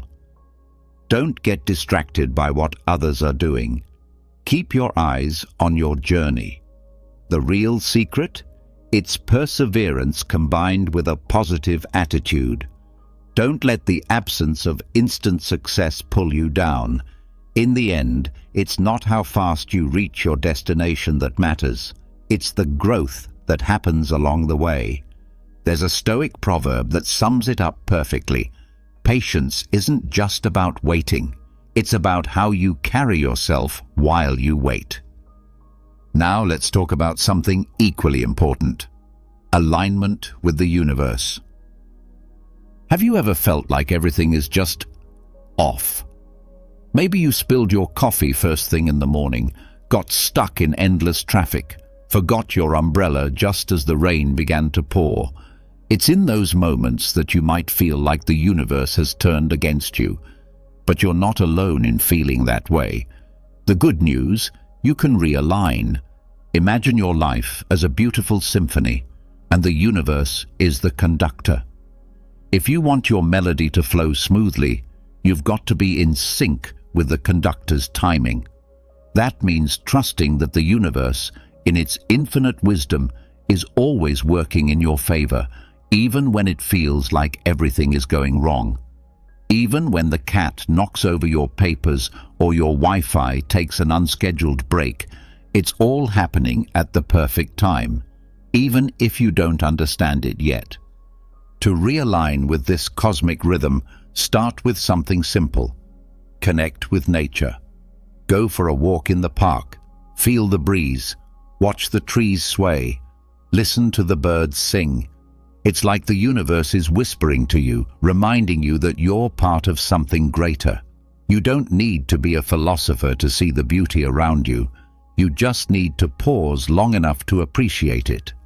Another way to tune into yourself and the universe is through meditation or yoga. These moments of silence and movement aren't just good for your body. They're a way to hear the soft murmurs of the cosmos. Meditation brings peace to your mind, helping you find clarity in a chaotic world. Yoga stretches more than just your limbs. It stretches your awareness, your presence. Both practices are like preparing your instrument before the concert begins, ensuring that everything flows in harmony. And then there's gratitude. Gratitude is powerful. When you give thanks for what you have, whether it's your warm bed, a kind word from a friend, or the smell of coffee in the morning, you're telling the universe, yes, I'm in tune with your frequency. Gratitude opens the door for even more abundance. It's like sending a message that says, I'm ready for more. And in return, the universe listens. The Stoics got this too. Their teachings revolve around accepting what we can't control and choosing how we respond. Inner peace, they said, comes from aligning with the natural laws of life. You don't have to call yourself a Stoic to benefit from this wisdom, but their insights can guide you toward living in harmony with the universe. So don't overthink it, just start small. Walk outside, sit quietly with yourself, be grateful. Trust the current of life instead of fighting against it. The universe isn't your opponent. It's your dance partner. So learn to move to its rhythm. Trust that everything you need will come, not when you demand it, but when you're truly at peace with who you are and where you are. And if you've read this far, leave a comment saying, "I am what I think." That way, I'll know you're one of the ones who made it through to the end of this meaningful message. I can't wait to hear your stories of transformation. Have you ever found yourself wrapped up in the comfort of your blankets, locked in a battle with the alarm clock? Even the great Roman Emperor Marcus Aurelius struggled with this same dilemma. Marcus Aurelius, one of the most powerful men in ancient history, wrestled with laziness each morning, just like we do. But he had a secret. In this episode, we're going to uncover the age-old strategies of the Stoics that awaken your sleeping motivation.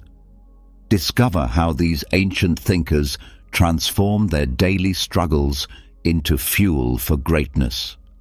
Prepare for a journey through time where we'll uncover how to rise each morning, or rather each day, with renewed drive to pursue our goals and live a life full of purpose and meaning. If you haven't already subscribed, be sure to do so and leave your thoughts in the comments. That small gesture goes a long way in supporting me. Now, let's begin. Let's start with Marcus Aurelius. Every morning, and in every moment, lies a new opportunity, something precious we must not waste.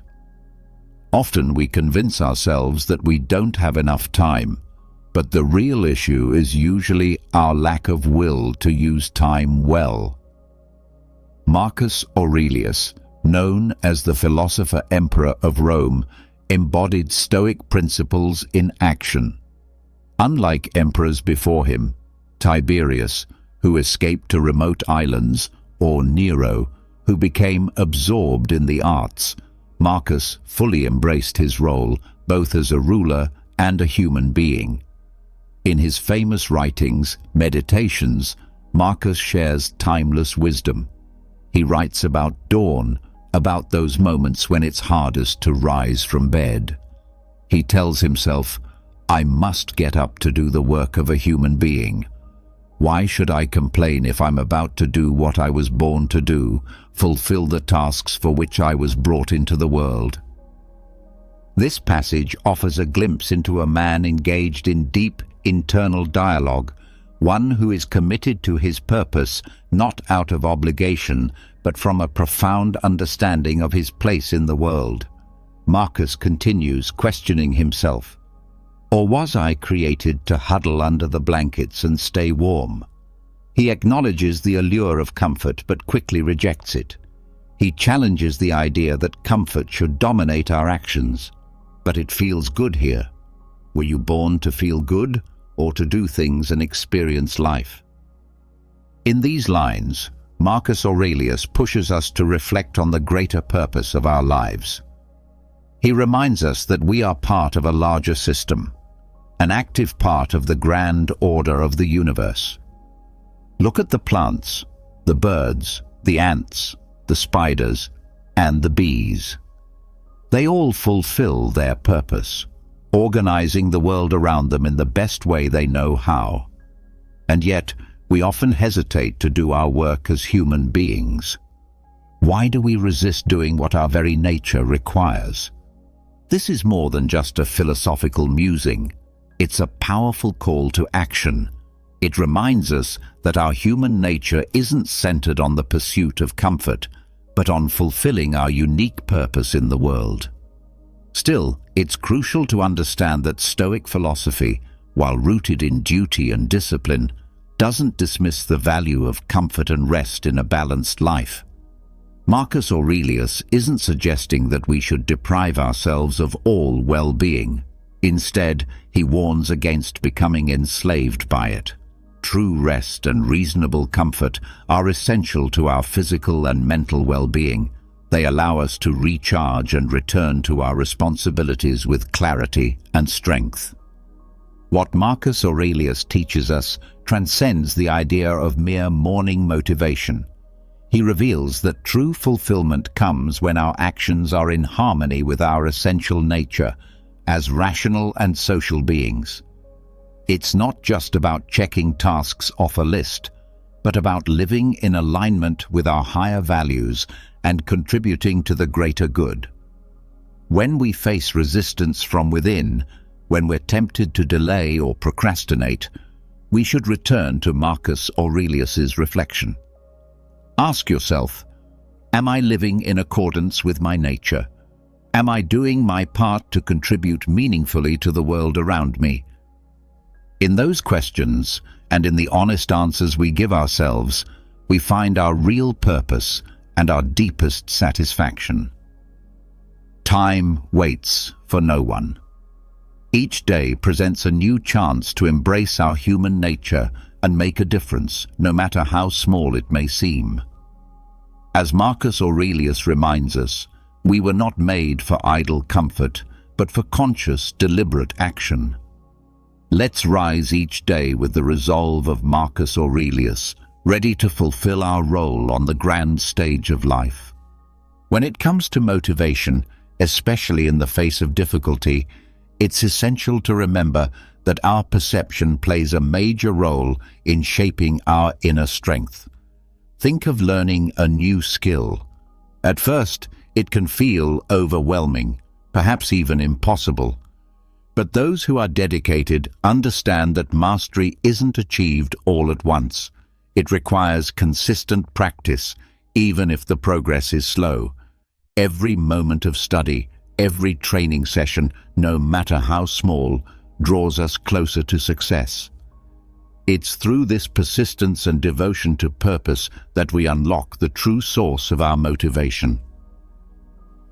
Progress does not only come from moments of high excitement, but from the capacity to stay motivated when challenges arise. It's important to understand that lasting motivation is not dependent on external circumstances, but rather on our internal mindset. True strength lies in maintaining our motivation, even when things get tough.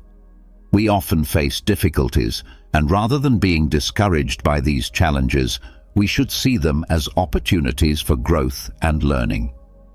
When embarking on any significant endeavor, whether intellectual, creative, or personal, it's crucial to recognize that motivation is not a constant force.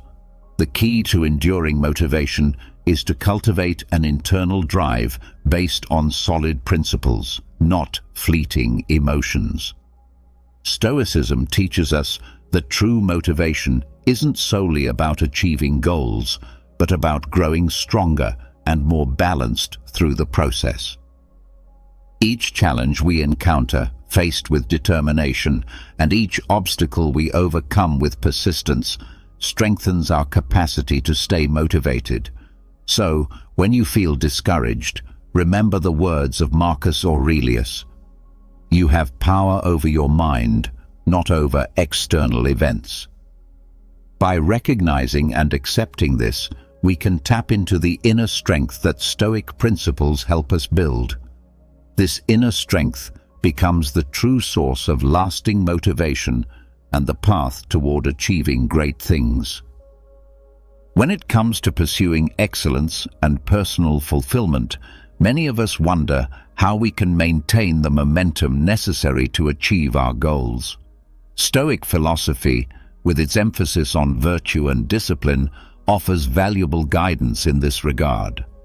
Marcus Aurelius, in his Meditations, reminds us to reflect each morning on the nature of people we might encounter that day, those who are ungrateful, dishonest, or grumpy. This reflection is not meant to breed pessimism, but serves as a reminder to prepare ourselves for the challenges ahead, regardless of our mood at the moment.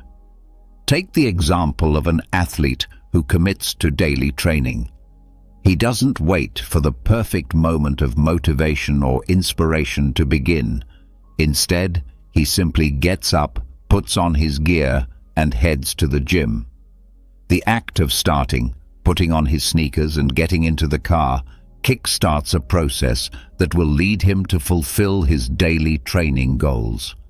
Epictetus teaches us that, in life, we must first determine what we want to be and then do what we must to get there. This resonates with the Stoic belief that our actions should align with our highest goals, not with momentary whims. By creating a consistent routine, we build a structure that guides us toward our ideals, even when motivation fluctuates. Stoics like Epictetus emphasize the importance of self-sufficiency and self-discipline, teaching that true freedom is not found in controlling external circumstances, but in mastering ourselves. Through positive habits and a well-structured routine, we regain control over our actions and, by extension, over our destiny. Seneca, in his letters, warns that without a clear purpose in life, one cannot expect to have a productive day. This underscores the importance of knowing exactly what we want to accomplish and structuring our daily activities to achieve those objectives. When we know what needs to be done and have a plan in place, we reduce the need to rely on fleeting feelings of motivation. Imagine a writer who commits to writing for 2 hours every morning, regardless of how they feel. Some days, the words may flow easily. Other days, each sentence may be a struggle. However, by sticking to their routine, the writer ensures consistent progress, overcoming resistance, and cultivating their skill day after day. In essence, Stoic philosophy teaches us that true virtue doesn't lie in sporadic grand gestures of willpower, but in the consistent application of our actions. By embracing discipline and routine, we not only increase our productivity, but also build inner strength that supports us in the face of any challenge. Instead of chasing after motivation as a temporary state, we should focus on developing systems and habits that guide us toward our goals automatically. As Marcus Aurelius wisely advised, action is not something occasional, but a constant habit. It is through consistent practice and adherence to solid principles that we can transform not only our days, but our lives. The difficulty in staying motivated often arises when we lose ourselves in a maze of tasks and obligations that, although they may seem important, lack true meaning. The Stoic philosophers recognized this dilemma long ago, understanding that not all tasks contribute to our higher purpose. The Stoic philosophers recognized a dilemma that many of us still face today. They believed that true happiness could be found in virtue alone, and that our energies should be focused on what truly contributes to our moral excellence. Applying this principle to the pursuit of motivation, we can deduce that our lack of enthusiasm often doesn't stem from the tasks themselves, but from a misguided perception of their importance. For example, a professional might spend hours answering non-urgent emails or attending unproductive meetings while procrastinating on an essential project for their career. At the end of the day, they feel exhausted and demotivated. Why? Because, on some level, they know that they have squandered their time and energy on tasks that do not truly matter.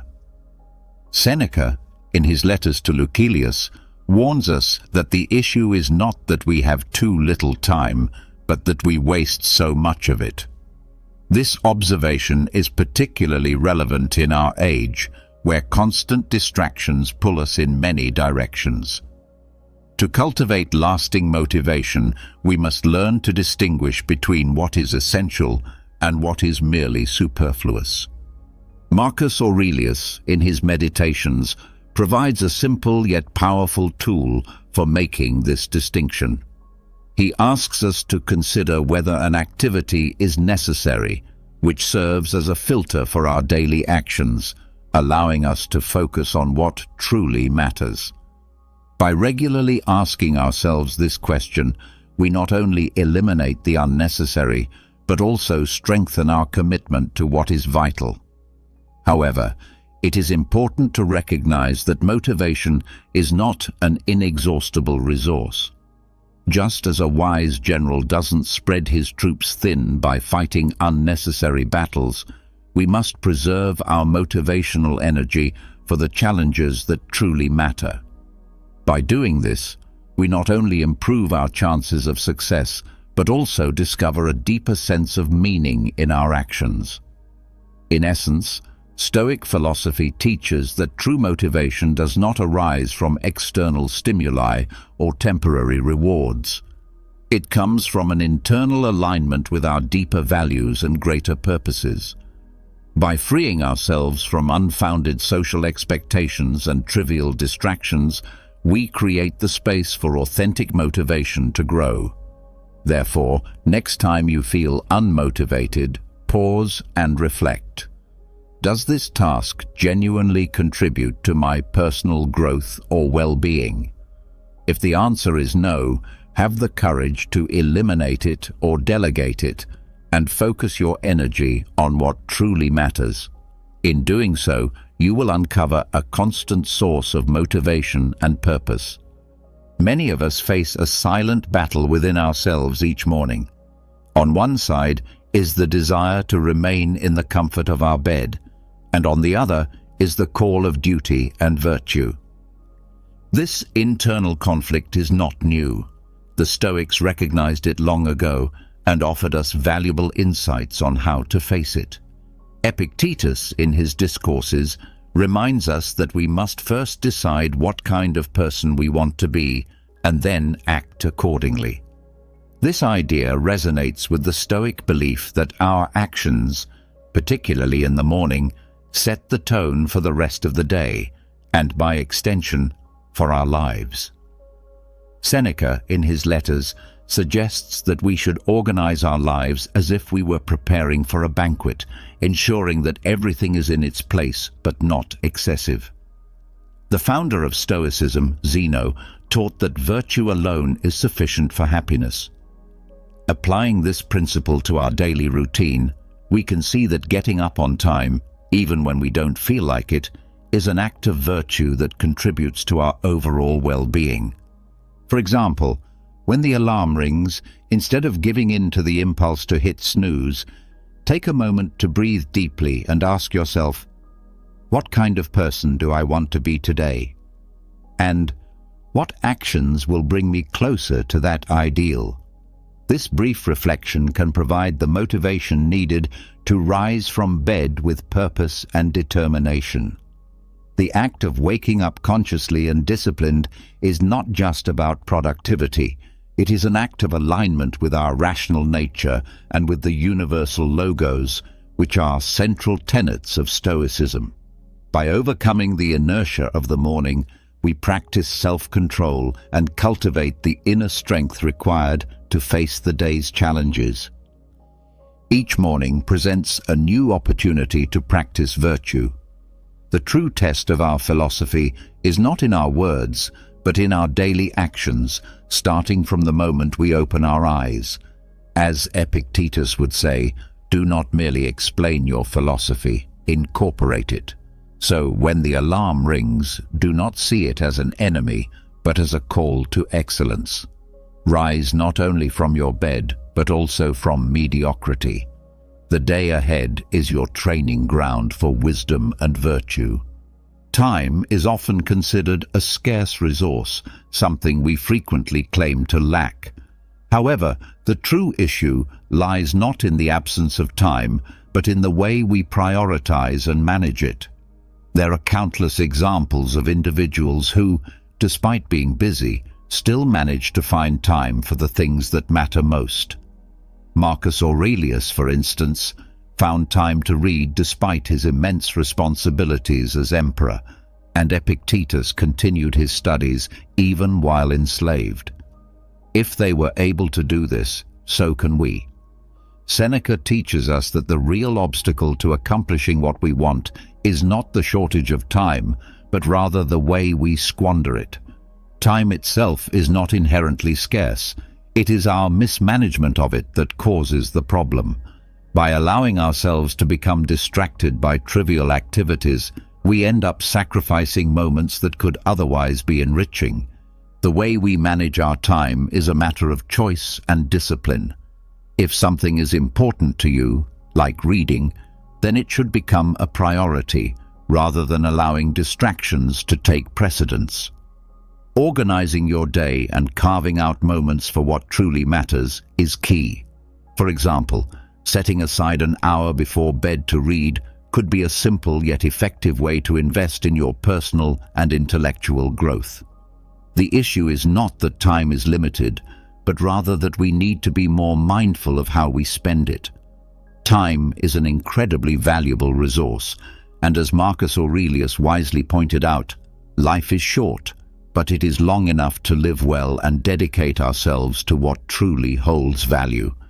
Therefore, we should view time as our ally, not as our enemy, and prioritize activities that promote our development and well-being. Writing serves as a powerful tool for self-reflection, one that the Stoics valued greatly.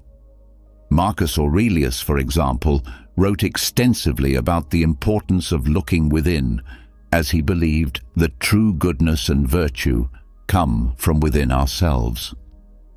This idea is foundational in Stoic philosophy, and it encourages us to turn our focus inward rather than seeking external validation or projecting our frustrations onto others. Writing provides us with a safe space for introspection, allowing us to observe our thoughts with clarity and calmness. By putting our thoughts on paper, we gain distance from them, which enables us to analyze them more thoughtfully. Seneca frequently engaged in reflective writing, using it as a means to understand and master his passions. Similarly, we can use writing to gain control over our thoughts by reviewing them as a general might inspect his troops. Which thoughts contribute to our highest good, and which are mere distractions or fears? Writing not only allows us to vent, but also helps us derive valuable lessons from our experiences. For example, at the end of each day, you might write about a challenge you faced and explore how Stoic principles could have been applied to handle the situation in a more virtuous way. Like the notebooks of Leonardo da Vinci, which were filled with ideas and observations that later led to masterpieces, our personal journals can become the foundation for a life well lived. Every entry is a step toward building our character. The practice of reflective writing is not just an exercise in introspection. It is an act of Stoic courage. By confronting our thoughts on paper, we demonstrate honesty with ourselves. It is a continuous process of refinement, helping us learn to distinguish between what is within our control and what is not. In a world filled with distractions and external opinions, writing becomes a refuge, a personal space where we can examine our beliefs and convictions. By aligning our thoughts with the Stoic values of virtue, reason, and harmony with nature, we gradually shape a more intentional and meaningful life. As Seneca said, the act of writing helps us learn, with every word contributing to our wisdom, serenity, and self-knowledge. According to Stoic principles, maintaining physical discipline is crucial so that the body does not interfere with the clarity of the mind.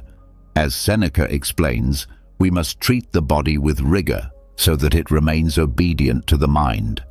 The goal is to ensure that the body does not become an obstacle to our mental clarity and emotional resilience. This requires regular physical exercise and maintaining a healthy routine, even engaging in challenging activities, to ensure that the body remains under control. By doing so, we cultivate an inner strength and resilience that are vital when facing pressure or making important decisions. Treating the body with discipline strengthens both the body and the mind, enabling us to better handle the challenges life presents. Physical training and personal discipline are essential for developing a mind that remains steady and focused, especially in situations of high pressure and when critical decisions must be made. Engaging consistently in such efforts is not just about physical conditioning. It is a preparation that ensures the body is ready to face challenges, allowing the mind to maintain control and clarity when swift, deliberate action is necessary. Consider the example of a dedicated athlete preparing for an important competition. Every training session becomes a lesson in self-discipline and inner resolve, conditioning the body to endure intense physical exertion. Through this process, the athlete not only enhances physical performance, but also fortifies mental strength, ensuring that during decisive moments they can respond with accuracy and self-assurance. Thus, caring for the body is more than a matter of health. It is a vital practice for mental stability and peak performance. It strengthens the connection between physical discipline and mental resilience, allowing one to navigate life's challenges with poise and determination. Turning inward, we find another powerful Stoic practice, meditation on mortality, known as memento mori. This reflection on death is not meant to instill fear, but rather to cultivate a deeper appreciation for life. Stoic wisdom urges us to confront the reality of death not as a far-off event, but as something that unfolds with each passing minute. Time is fleeting, and every moment that slips by is a moment we no longer have. Memento mori, or remember death, serves as a potent reminder of life's impermanence. It emphasizes that our time is finite, and once gone, it cannot be reclaimed. With this perspective, we are encouraged to approach each action and decision with purpose and presence. Knowing that our days are numbered inspires us to live more fully and to devote ourselves wholeheartedly to what truly matters. For instance, when we pour our complete attention and effort into a task, we are acknowledging that we are making meaningful use of our limited time. The awareness of life's brevity and unpredictability pushes us to avoid wasting our energy on the trivial or superficial.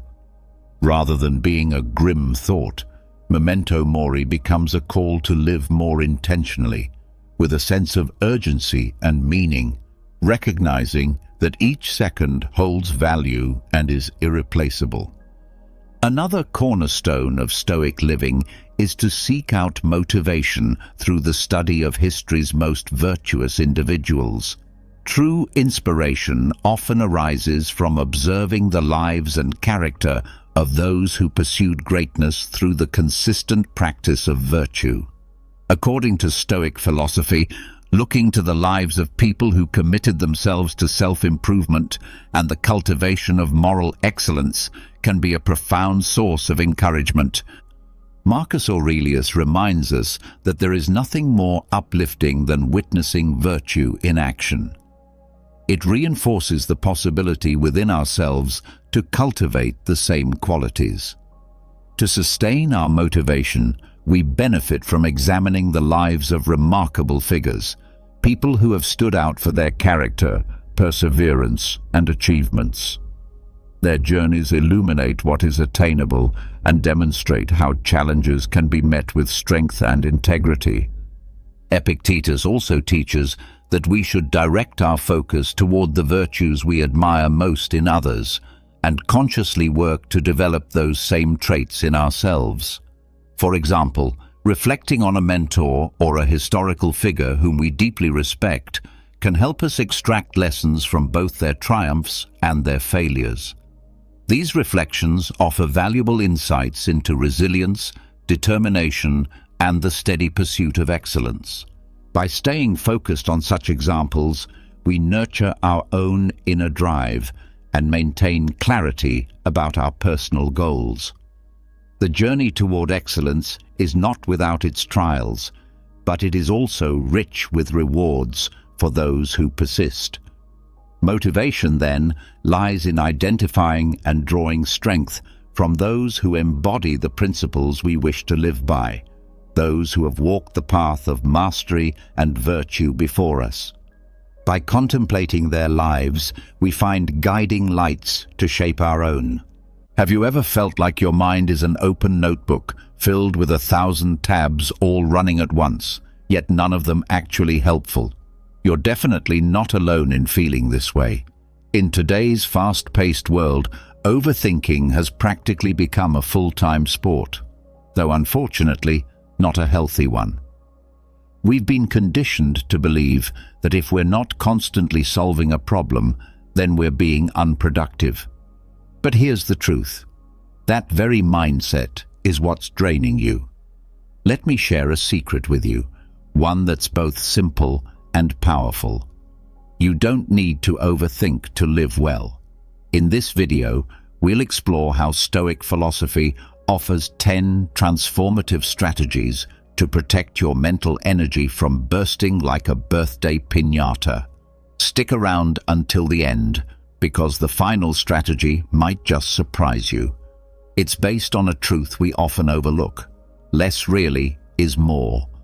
And once you start detoxifying your mind from the clutter of useless thoughts, you'll gain something incredibly valuable: inner peace. So if you're ready to stop being a captive to your own thoughts, come along on this journey of clarity. And yes, letting go is the first step. But before we dive into the strategies, let me tell you a story that will help you fully grasp the wisdom behind this message. There was once a young traveler named Lucas who set off on a long journey in search of wisdom. After walking many roads and meeting all kinds of people, he finally arrived at a secluded monastery nestled high in the mountains. There, he met an elderly teacher known for his unshakable calm and mental clarity. Lucas, exhausted and burdened by a whirlwind of thoughts, knelt before the teacher and asked for help. "Master, I can't quiet my mind," he said. "My thoughts overwhelm me. I can't rest or enjoy the moment. How can I find peace?" Without saying a word, the teacher handed Lucas a cup and began to pour tea into it. The tea reached the brim and then began to spill over, flooding the table. Lucas, startled, said, "Master, the cup is full. It can't take any more." The teacher smiled and replied, "Exactly. That's how your mind is, so full that nothing else can enter. To find peace, you must first empty the cup." At that moment, Lucas realized that his thoughts had been piling up like the overflowing tea, one after the other, until they drowned out his calm. The first step to detoxifying his mind was clear. He had to release the unnecessary. The teacher then shared 3 simple yet powerful strategies to help Lucas begin this process. First, breathe and observe your breath. The breath is your anchor to the present moment. When you focus on it, your mind is gently pulled away from the chaos of constant thinking. Take a few minutes each day to breathe deeply, to simply observe your thoughts as they come and go, without judgment and without clinging to any of them. Second, write and release. Sometimes your thoughts need a place to go. Writing them down creates that space. It's like tidying up a messy room. Putting pen to paper helps clear your mind of the clutter and frees you from unnecessary worries. Lastly, focus on what's essential. Not all thoughts are worth your time. Learn to distinguish between what truly matters and what's just noise. As Stoic wisdom teaches, don't waste energy on things outside of your control. Let go of what doesn't depend on you and turn your attention to what you can change. With time, Lucas began practicing these principles. His mind slowly grew quieter, and the mental storm he once carried began to subside. Now, whenever he faced inner turmoil, he remembered, empty the cup. Because peace of mind doesn't come from trying to control every thought. It comes from knowing how to let go. Now let's begin with the first strategy, the art of letting go. Let's be honest, we've all been stuck in that dark place in our minds where questions like what could have been and what should happen pile up, leaving us emotionally drained. Often we cling to these thoughts as if our entire life depends on them. But here's a question for you. That thing you keep replaying in your head, can you even control it? If not, then why let it torment you? Yes, I know. It's easier said than done, but here we're going to talk about practical ways to stop being a prisoner of your thoughts and start clearing space in your mind. Because, believe it or not, letting go is the very first step. One of life's biggest ironies is this: the more you try to control everything, the more you realize how little you actually can. You spend your days planning for every possible outcome, anticipating problems that might never happen, and you miss out on living in the moment. It's like trying to stop the wind with your bare hands. The Stoics called this kind of mental exhaustion a waste of vital energy. Epictetus, one of Stoicism's great teachers, said life is made up of two categories, what depends on you and what doesn't. And yet, we spend the majority of our time obsessing over things we can't change. Letting go of control isn't about giving up, it's about becoming smarter with how we use our energy. Think of uncertainty as an uninvited guest at your party. At first, it annoys you, but after a while, you stop resisting and learn to coexist. When you stop fighting the unpredictable, you start to free your mind. Try this. Imagine wearing a pair of glasses that only let the truly important things through. When a negative or useless thought appears, ask yourself, is this truly important? Can I do anything about it? If the answer is no, then let it go. It's not worth the space it takes up in your head. Think of it as spring cleaning. You wouldn't keep broken things or junk in your home, so why do it in your mind? Also, remember that your mind can behave like an unleashed dog, and your thoughts are the sticks you keep throwing. The solution is simple. Stop throwing the sticks. Bring your mind back to the present, over and over again, until it becomes your new habit.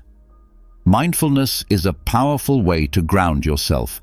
It's not about having a blank mind, but learning not to be dragged away by every little worry or fear. Accept, too, that you can't please everyone. Trying to do so is like trying to catch water with your hands. In the end, you'll just feel exhausted and frustrated. Letting go doesn't mean you're quitting. It means you're choosing to protect your peace. It's a conscious decision to stop wasting energy on things that don't serve your growth. Stoic philosophy teaches us that true freedom doesn't come from controlling everything. It comes from controlling how we respond to what we can't change. Paradoxically, the way to stop overthinking is to stop trying to control what can't be controlled. So when life asks you to let go, do it with grace, because only by doing so can you truly move forward. And take this to heart, my friend, those who learn to let go are the ones who truly learn how to live.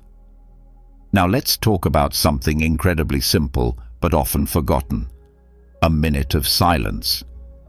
Have you ever tried to put out a fire by throwing more fuel onto it? Of course not. So why do we try to solve mental chaos by thinking even more, as if giving it one more round of thoughts will finally bring clarity? What if I told you that the smartest thing you can do in those moments is stop? Yes, you heard me. Just stop. There's real magic in conscious pauses.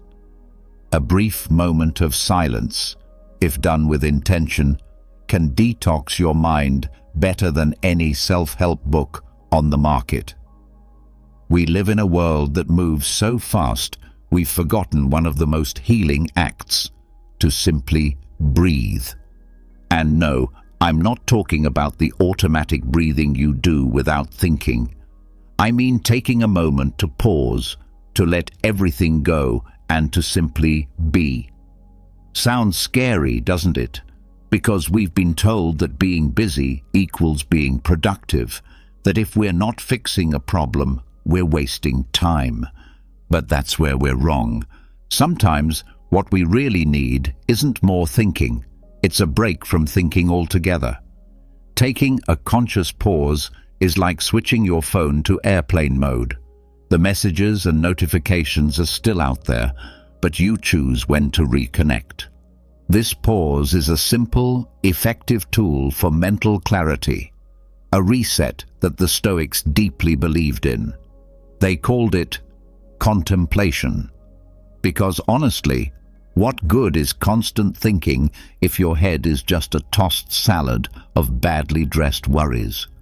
The next time your thoughts are racing 1,000 miles an hour, take a moment to stop. Close your eyes. Take a slow, deep breath. Let your thoughts drift past like cars on a busy highway. Don't try to catch them, don't wrestle with them, and don't analyze them. Just watch them come and go. This simple exercise is like switching off the TV when the channels are full of static. Stop being the overzealous detective examining every inch of your mind. Sometimes, the most powerful thing you can do is not try to solve everything. Imagine your mind as a fogged-up window. If you keep wiping it furiously, trying to see clearly, you'll only smear it more. Instead, let time clear it up naturally. With patience, the view becomes sharp again.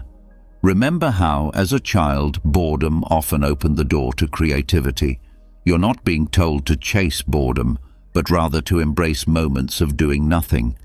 Because, paradoxically, doing nothing often does the most. Stillness is where your greatest ideas begin to breathe. Set aside just 5 minutes each day to sit in total silence. No phone, no music, no distractions, just you and the quiet. You don't need to meditate or become a monk. Just allow the silence to speak. You'll be surprised at what it teaches you. The real issue isn't that you think too much. It's that you don't know when or how to stop. And that, my friend, is what drains you. Practicing conscious pauses is like letting your mental soup rest, allowing the flavors to blend naturally. You don't need all the answers right now. Sometimes the wisest response is simply to pause, to let things settle. From that stillness, you'll gain a clearer perspective. A clear mind doesn't mean a mind that's never full. It means one that knows how to release what it no longer needs. As Paulo Coelho once said, the solution often isn't in finding more answers, but in creating enough space for the answers to arrive on their own. Clear your mind with Stoic philosophy. Ask yourself how often you've gotten trapped in mental loops, obsessing over things that don't even deserve your time or energy. You're not alone. The human mind is like a hyperactive child on a sugar rush, constantly jumping, worrying, over-analyzing. But the Stoics, those wise old souls with calm eyes and flowing robes, held the secret to quieting the noise and redirecting focus to what truly matters. They taught that thinking less doesn't mean being shallow. It means knowing how to sort out what's worth your attention and what isn't. Why not train your mind the way you'd train your body? Stop overthinking everything. Learn to live lighter. One way to do this is to adopt what you might call a mental remote control. Just like you'd switch channels when something boring or distressing is on TV, do the same with your thoughts. When you're stuck in worry and mental reruns, change the channel in your mind. Another Stoic method is what they called negative visualization. Ask yourself, what's the worst that could happen? Imagine it, really see it, and then let it go. It's like preparing for a storm. You carry your umbrella just in case, but you don't spend all day staring at the sky. You get on with your life. Also, learn to simplify. Not every problem needs a deep investigation. Not every moment needs a solution. Your mind is like a suitcase. If you stuff it with things you don't need, every step becomes heavier. Choose only what truly matters. Let go of the mental baggage that serves no purpose, and practice silence. Not the kind where you simply stop talking, but the kind where you stop overthinking. Just be. Don't ask why you feel a certain way or what you should do about it. Just sit with whatever is present in that moment. The Stoics spoke about living in harmony with nature, and that includes accepting reality as it is, without piling on extra thoughts that only make things more complicated. At the end of the day, peace of mind is not about having an empty head, but about thinking with intention, less noise, more clarity. Living more isn't about packing your days with activities, it's about reducing the internal chatter. Train your mind to focus on what matters. That's where true freedom lies. Start by thinking less, but thinking better. Epictetus once said the goal isn't to have fewer worries, but to be more selective about which ones we choose to entertain. Every day, life can feel like an all-you-can-eat buffet of decisions. So many choices, so many mental dishes laid out before you, and in the end, you often end up overloaded, stuffed with more than you actually wanted. That's what happens when we don't create mental boundaries, when every little decision becomes an exhausting puzzle. But here's something that might help. Just make 3 solid decisions each day. That's all. Fewer choices, less stress, more clarity. It may sound too simple to be true, but this is Stoic wisdom in action. Your first decision of the day should be to limit the unnecessary. Let's be honest. Most decisions we face are pointless. How many times have you stood in front of your fridge wondering what to eat, or stared at your closet trying to decide what to wear? Cut that out. Build routines that strip away those trivial choices. Decide your meals ahead of time. Pick out your clothes for the week. The mental relief from not sweating the small stuff is huge. The Stoics understood that peace of mind comes from simplicity. The calmest people you know, they're not calm by accident. They've cleared their lives of unnecessary complications. And when you clear out the clutter, your mind naturally quiets down. Your second daily decision is about focusing your energy. Think of your attention like a flashlight. If you aim it everywhere, the light weakens. If you point it at one thing, it shines with intensity. Decide what you're not going to think about today. You don't have to solve every problem at once. You don't have to consider every outcome of every action. Pick one thing that matters. Focus on that. Let the rest wait. This isn't laziness, it's wisdom. If your mind is jumping from thought to thought, it's like trying to fill a bathtub with a strainer. You're working, but nothing sticks. Get focused, and mental overload begins to disappear. The third decision is just as crucial. Choose to rest your mind. Not necessarily by taking a nap, though that's not a bad idea, but by consciously stepping away from your mental whirlwind. Let yourself disconnect, even briefly. Give yourself permission to breathe. Take 5 minutes to stare out the window. No agenda, just rest. You don't need to meditate for 2 hours. Just stop. Even if it's only for a few moments, that silence is like a reset button. The Stoics never promised a life without chaos, but they did teach how to find calm inside yourself. If your mind is peaceful, the world outside can't shake you as easily. Less is more. Reduce useless decisions. Focus your energy. Prioritize rest. You'll notice how the weight you carry in your mind begins to fade. You can't control the wind, but you can always adjust your sails. And when you do, you'll feel the difference. Remember, simplifying doesn't mean you're less capable. It means you're smarter with your energy. Stoic wisdom reminds us that real freedom isn't about having endless options. It's about knowing when to say enough. Think about how satisfying it feels to throw out trash. There's something almost sacred in the act of clearing space, removing what's no longer useful. Your mind needs the same treatment. Every day we accumulate mental waste, useless thoughts, unproductive worries, and nagging doubts that grow bigger the more attention we give them. But just like you wouldn't let your home fill up with garbage, you shouldn't allow your mind to do the same. The problem is that mental clutter is sneaky. It builds up quietly, like a virus running in the background, draining your peace, your concentration, and your energy.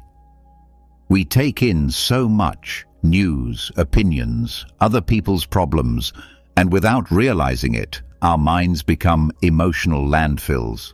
So ask yourself, what systems do you have in place to filter what enters and stays in your head? That's where Stoic clarity comes in. By filtering your thoughts, by being mindful of what you allow to settle in your mental space, you can protect your peace and reclaim your energy. Let go of what doesn't serve you. Don't hoard thoughts like old junk. Instead, clean house, mentally and emotionally, and make room for clarity, calm, and the kind of life you really want to live. You might believe that your thoughts are beyond your control, but think of it this way. If you can decide what music to play on the radio, if you can choose to turn off loud reggaeton blaring on a Sunday, then surely you can also choose which thoughts to entertain and which ones to release. It starts by locating the mental junkyard in your mind. The Stoics emphasized putting your attention on what is within your control, and your thoughts fall into that category. So, when you catch yourself looping over something you cannot change, try visualizing that thought as an empty, noisy, rusty can, utterly useless. Then toss it out. Or better yet, recycle it into something constructive. Set aside intentional time each day to unplug. This doesn't mean you have to completely abandon social media. That's not realistic. But it does mean setting boundaries. 20 minutes of news is more than enough to stay informed. The world keeps spinning, whether you obsess over every detail or not.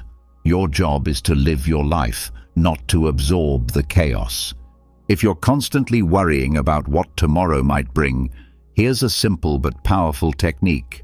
Anchor yourself in the now. The next time you're overwhelmed by all that needs to be done next week or next month, pause and ask yourself, what is one small, concrete action I can take right now? That small, present-focused move will start to dissolve that anticipatory anxiety. Just like you take out the garbage from your home, start taking out the trash in your head. Stop hoarding useless thoughts, and instead, recycle the ones that offer something of value. Remember, Stoic philosophy teaches that it's not what happens to us that defines our experience. It's how we respond. Treat your mind as the precious space that it is. Fill it with what nourishes you, not emotional waste that depletes you. Let this sink in. Your mind is like a room. Declutter it of what no longer serves you and make space for what truly matters. Less screen time, more real life. Be honest. How many times have you fallen into the trap of saying, just one more scroll, or Let's see what else is there, like someone unconsciously reaching for another cookie and suddenly realizing they've finished the whole packet. You don't even notice that while your finger moves across the screen, your mind is becoming saturated with noise. Then, when you need your brain to focus on something meaningful, you discover there's no room left.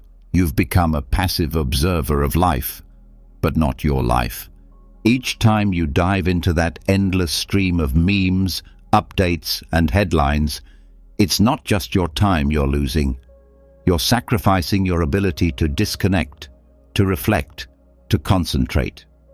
Every swipe gives you a tiny dopamine hit, a fleeting pleasure like a piece of candy for your brain. But over time, this leaves you feeling hollower than fulfilled. The Stoics knew that inner peace doesn't come from distractions. It comes from mastering your mind and focusing on what's essential. But today's world seems designed to push you in the opposite direction. It wants you to flee from silence, to fill every moment with stimulation. What you might not realize is that this constant overload is what leaves you feeling so tired. Think about your routine. You wake up and immediately check your notifications. You eat while glued to a screen. At night, the last thing you look at before sleeping is your phone. Isn't it absurd that a device dictates every moment of your day? It's like being tethered to a machine that drains you more than it entertains or relaxes you. But what if I told you that you could start freeing yourself from this digital trap with small, intentional actions? You don't need to move to the mountains or permanently power off your phone, though that might sound tempting. Just start by taking short, conscious breaks throughout your day. Create little islands of calm by setting the phone aside, even if only for a few minutes. These pauses are like a reset button, returning your mind to its natural, grounded state, like a digital breath of fresh air. You can also set time limits for your social media use, like someone deciding in advance how many cookies to eat. It's easy to lose track of time online, but once you put boundaries in place, you'll begin to realize how much mental space you can reclaim. The Stoics valued moderation in all things, including technology. And please, don't fear silence. What terrifies us isn't the absence of noise, but the confrontation with ourselves, with the thoughts we've buried under the avalanche of distractions. Yet silence is exactly what your mind needs in order to heal and detox. Allow yourself to sit with your thoughts. Let them move through you. You'll begin to see everything with more clarity. And hey, here's a radical idea. Go for a walk without your phone. Really, no photos, no messages, just you and the world. It's more liberating than you might imagine. You don't need to document every moment. Just be in it. Suddenly the world feels wider, more real. It's a small rebellion against digital dependence and a powerful way to reconnect with yourself. The digital world was designed to grab your attention, but that doesn't mean you have to surrender your life to a screen. You hold the power to unplug, to find stillness in the chaos. As the Stoics would put it, true freedom isn't about turning off your phone. It's about mastering your mind so that external noise doesn't run the show. Listen closely. True rest isn't found by shutting down a screen, but by switching on your ability to live fully in the present. Take a breath and reset. Have you noticed how, in the middle of a whirlwind of thoughts, the first thing we forget to do is breathe? You might find yourself spinning in the same mental loops, lost in your usual worries, or juggling 100 thoughts at once. Yet the idea of simply stopping to breathe never crosses your mind. It's as if our brains are wired to overwhelm us, like modern Stoics facing the storm without the calm they once practiced. Breathing might seem too simple, too basic to be useful. Like, How could something so easy help you detox from something as complicated as mental exhaustion? But here's the truth. It's exactly what you need. Think of your mind like a computer that's been overworked. What do you do when it freezes? You shut it down and reboot. The same logic applies to your brain. When it's overloaded, a moment of mindful breathing acts as your personal reset button. When you're overthinking, your breath goes shallow and automatic. But if you intentionally take over, you can pause the mental noise. Inhale deeply, hold it, and then exhale slowly. Each breath becomes a small act of decluttering. Each exhale releases a bit of the mental garbage you've been storing up. That's how real detox begins, one breath at a time. Picture yourself as a Stoic sage, serene and wise in the face of modern madness. Breathe the way they might have. Inhale for 4 counts, hold for 4, and exhale for 4. It's such a simple rhythm, it feels almost silly, but it forces your mind to slow down, to break free from the frenzy. This kind of conscious breathing doesn't just calm you, it sharpens your awareness and helps you see life with greater clarity. Now imagine that every time your mind feels ready to explode, you open an imaginary window, not a physical one, but a mental release. You pause, breathe deeply, and let that mental fog escape through that invisible opening. It's an immediate relief, both symbolic and real. And then there's the easiest, most accessible trick of all, your reset ritual.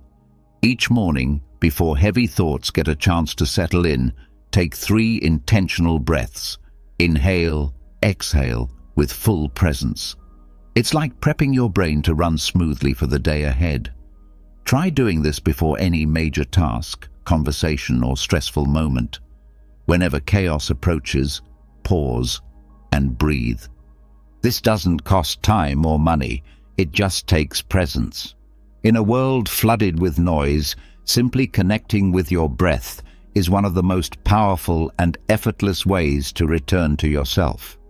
So the next time you feel lost in thought, remember, breathing is not just a sign of life. It's also the easiest way to begin again.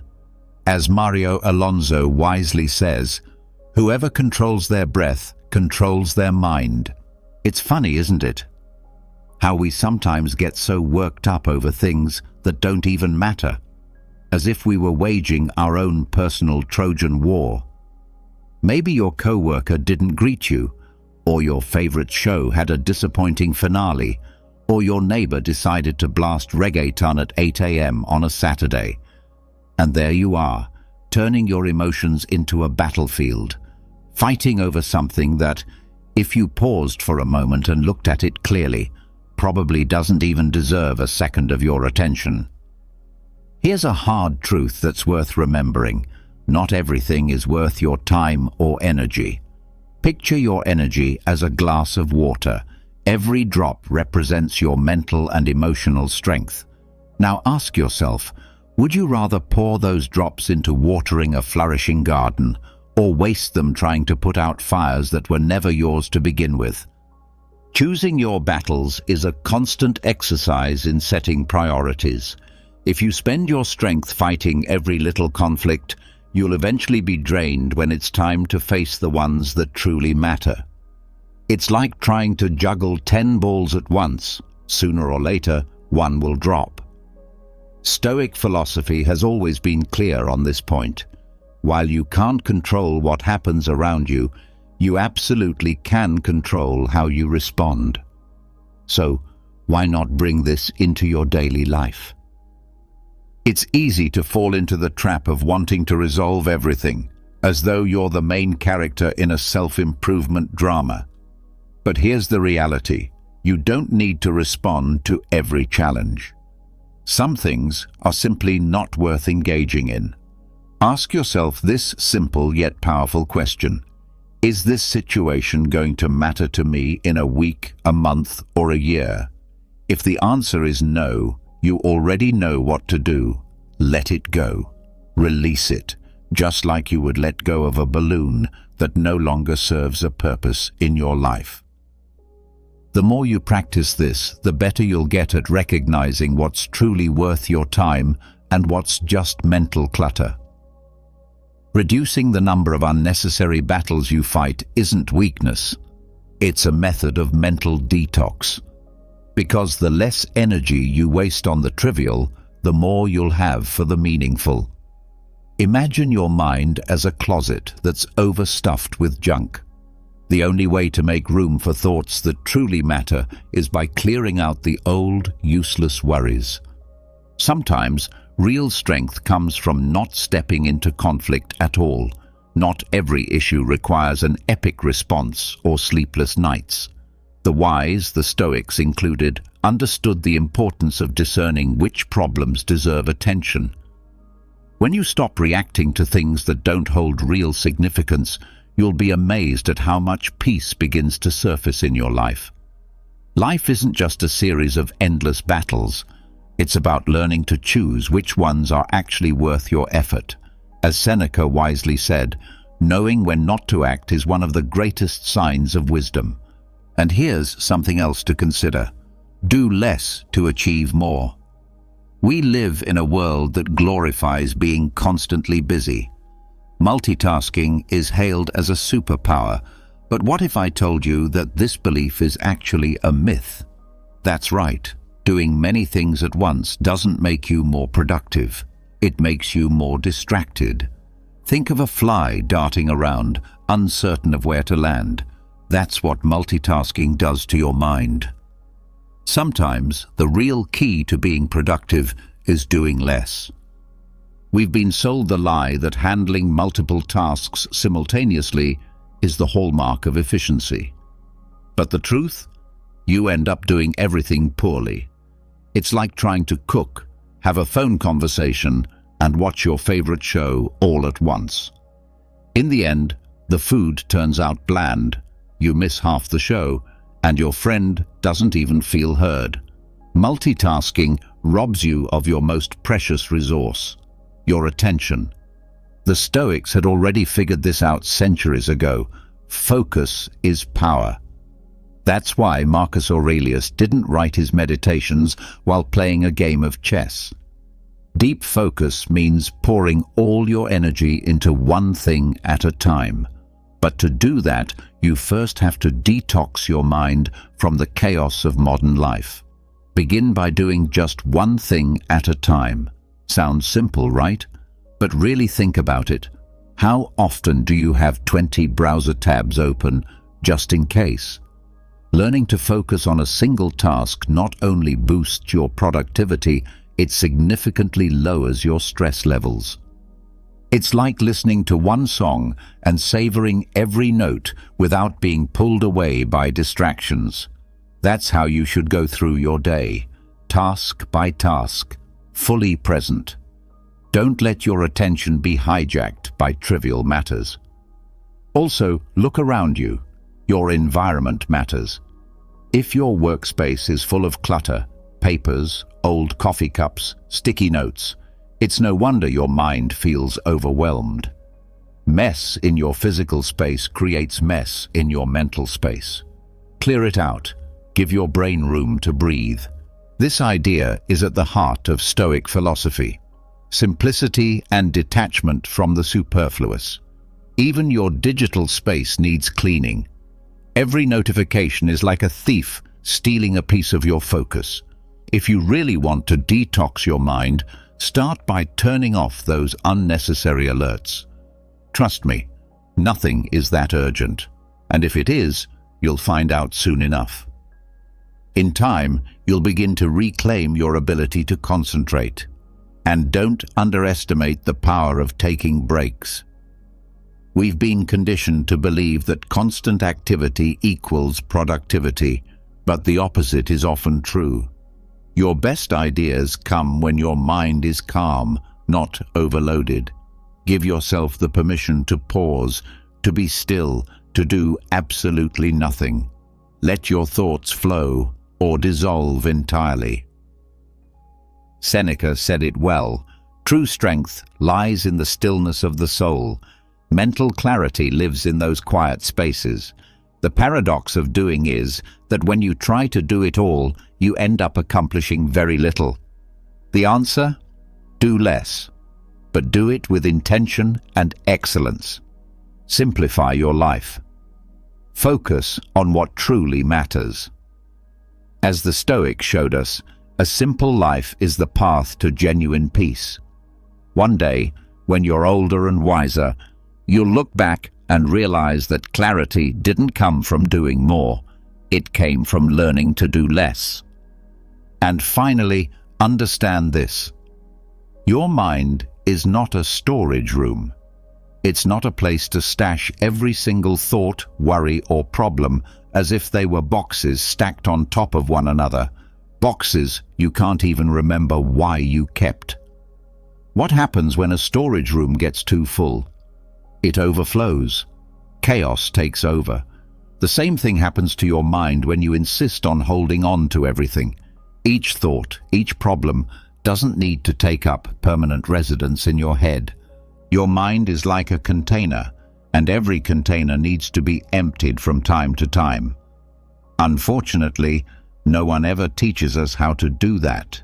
So every night, you lay in bed with your mind buzzing, trying to recall if you sent that email, where you left your keys, or why someone didn't reply to your message fast enough. And so the mental accumulation continues, night after night. You become like a hamster running endlessly on a wheel of thoughts. But here's what matters. You need to learn how to empty that mental space before the day ends. No, it's not some kind of magic trick. The Stoics already had the answer. Not every thought deserves space in your mind. You can't control everything, but you can decide how you respond. That's where your power lies. Imagine making it a daily ritual. Right before bed, you do a little mental housekeeping.